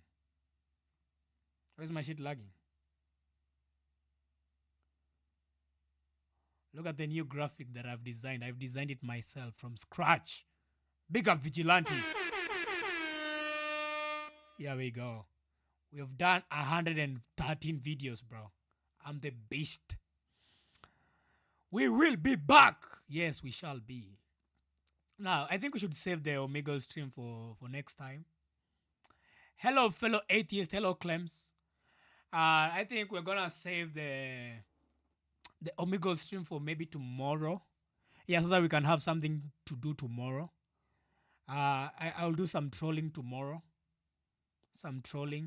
And on the road to find a girlfriend because I've been single all this time. All my days, I've been single. For the longest time, I've been single. I'm quitting this work.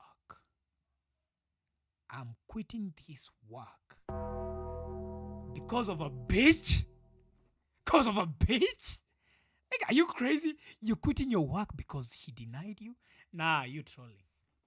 Nah, you trolling. Nah, you trolling. Nah, this nigga dead ass trolling. This nigga dead ass trolling. This nigga dead ass trolling.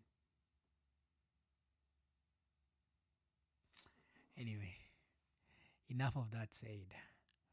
Let me find my outro. Talk ni chip. So everybody who has been here with me, Nad, Dante, Clems, who joined the stream just now, Kate, who else was here? Winnie, Spice, Rufete, Bubbles, Captain. Who else has been here with me? Coach. Thank you for joining the stream. Mel also joined the. Oh, Mel joined the stream. I didn't see that. Kidla, thank you for joining the stream tonight. Who else was here with me? Me, myself, Vigilante, your host of the hostess. I am him, Black Thought. Thank you for joining the stream as well. I think that's pretty much of everybody who joined the stream. Magzi, how can we forget Magzi? And also why? Goitse Bang, you niggas are the best. You made this stream possible. So I appreciate you guys for joining the stream.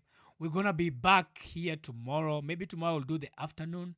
I'll have to check my schedule. But for now, I got to sign out. I got to go sleep and do something productive.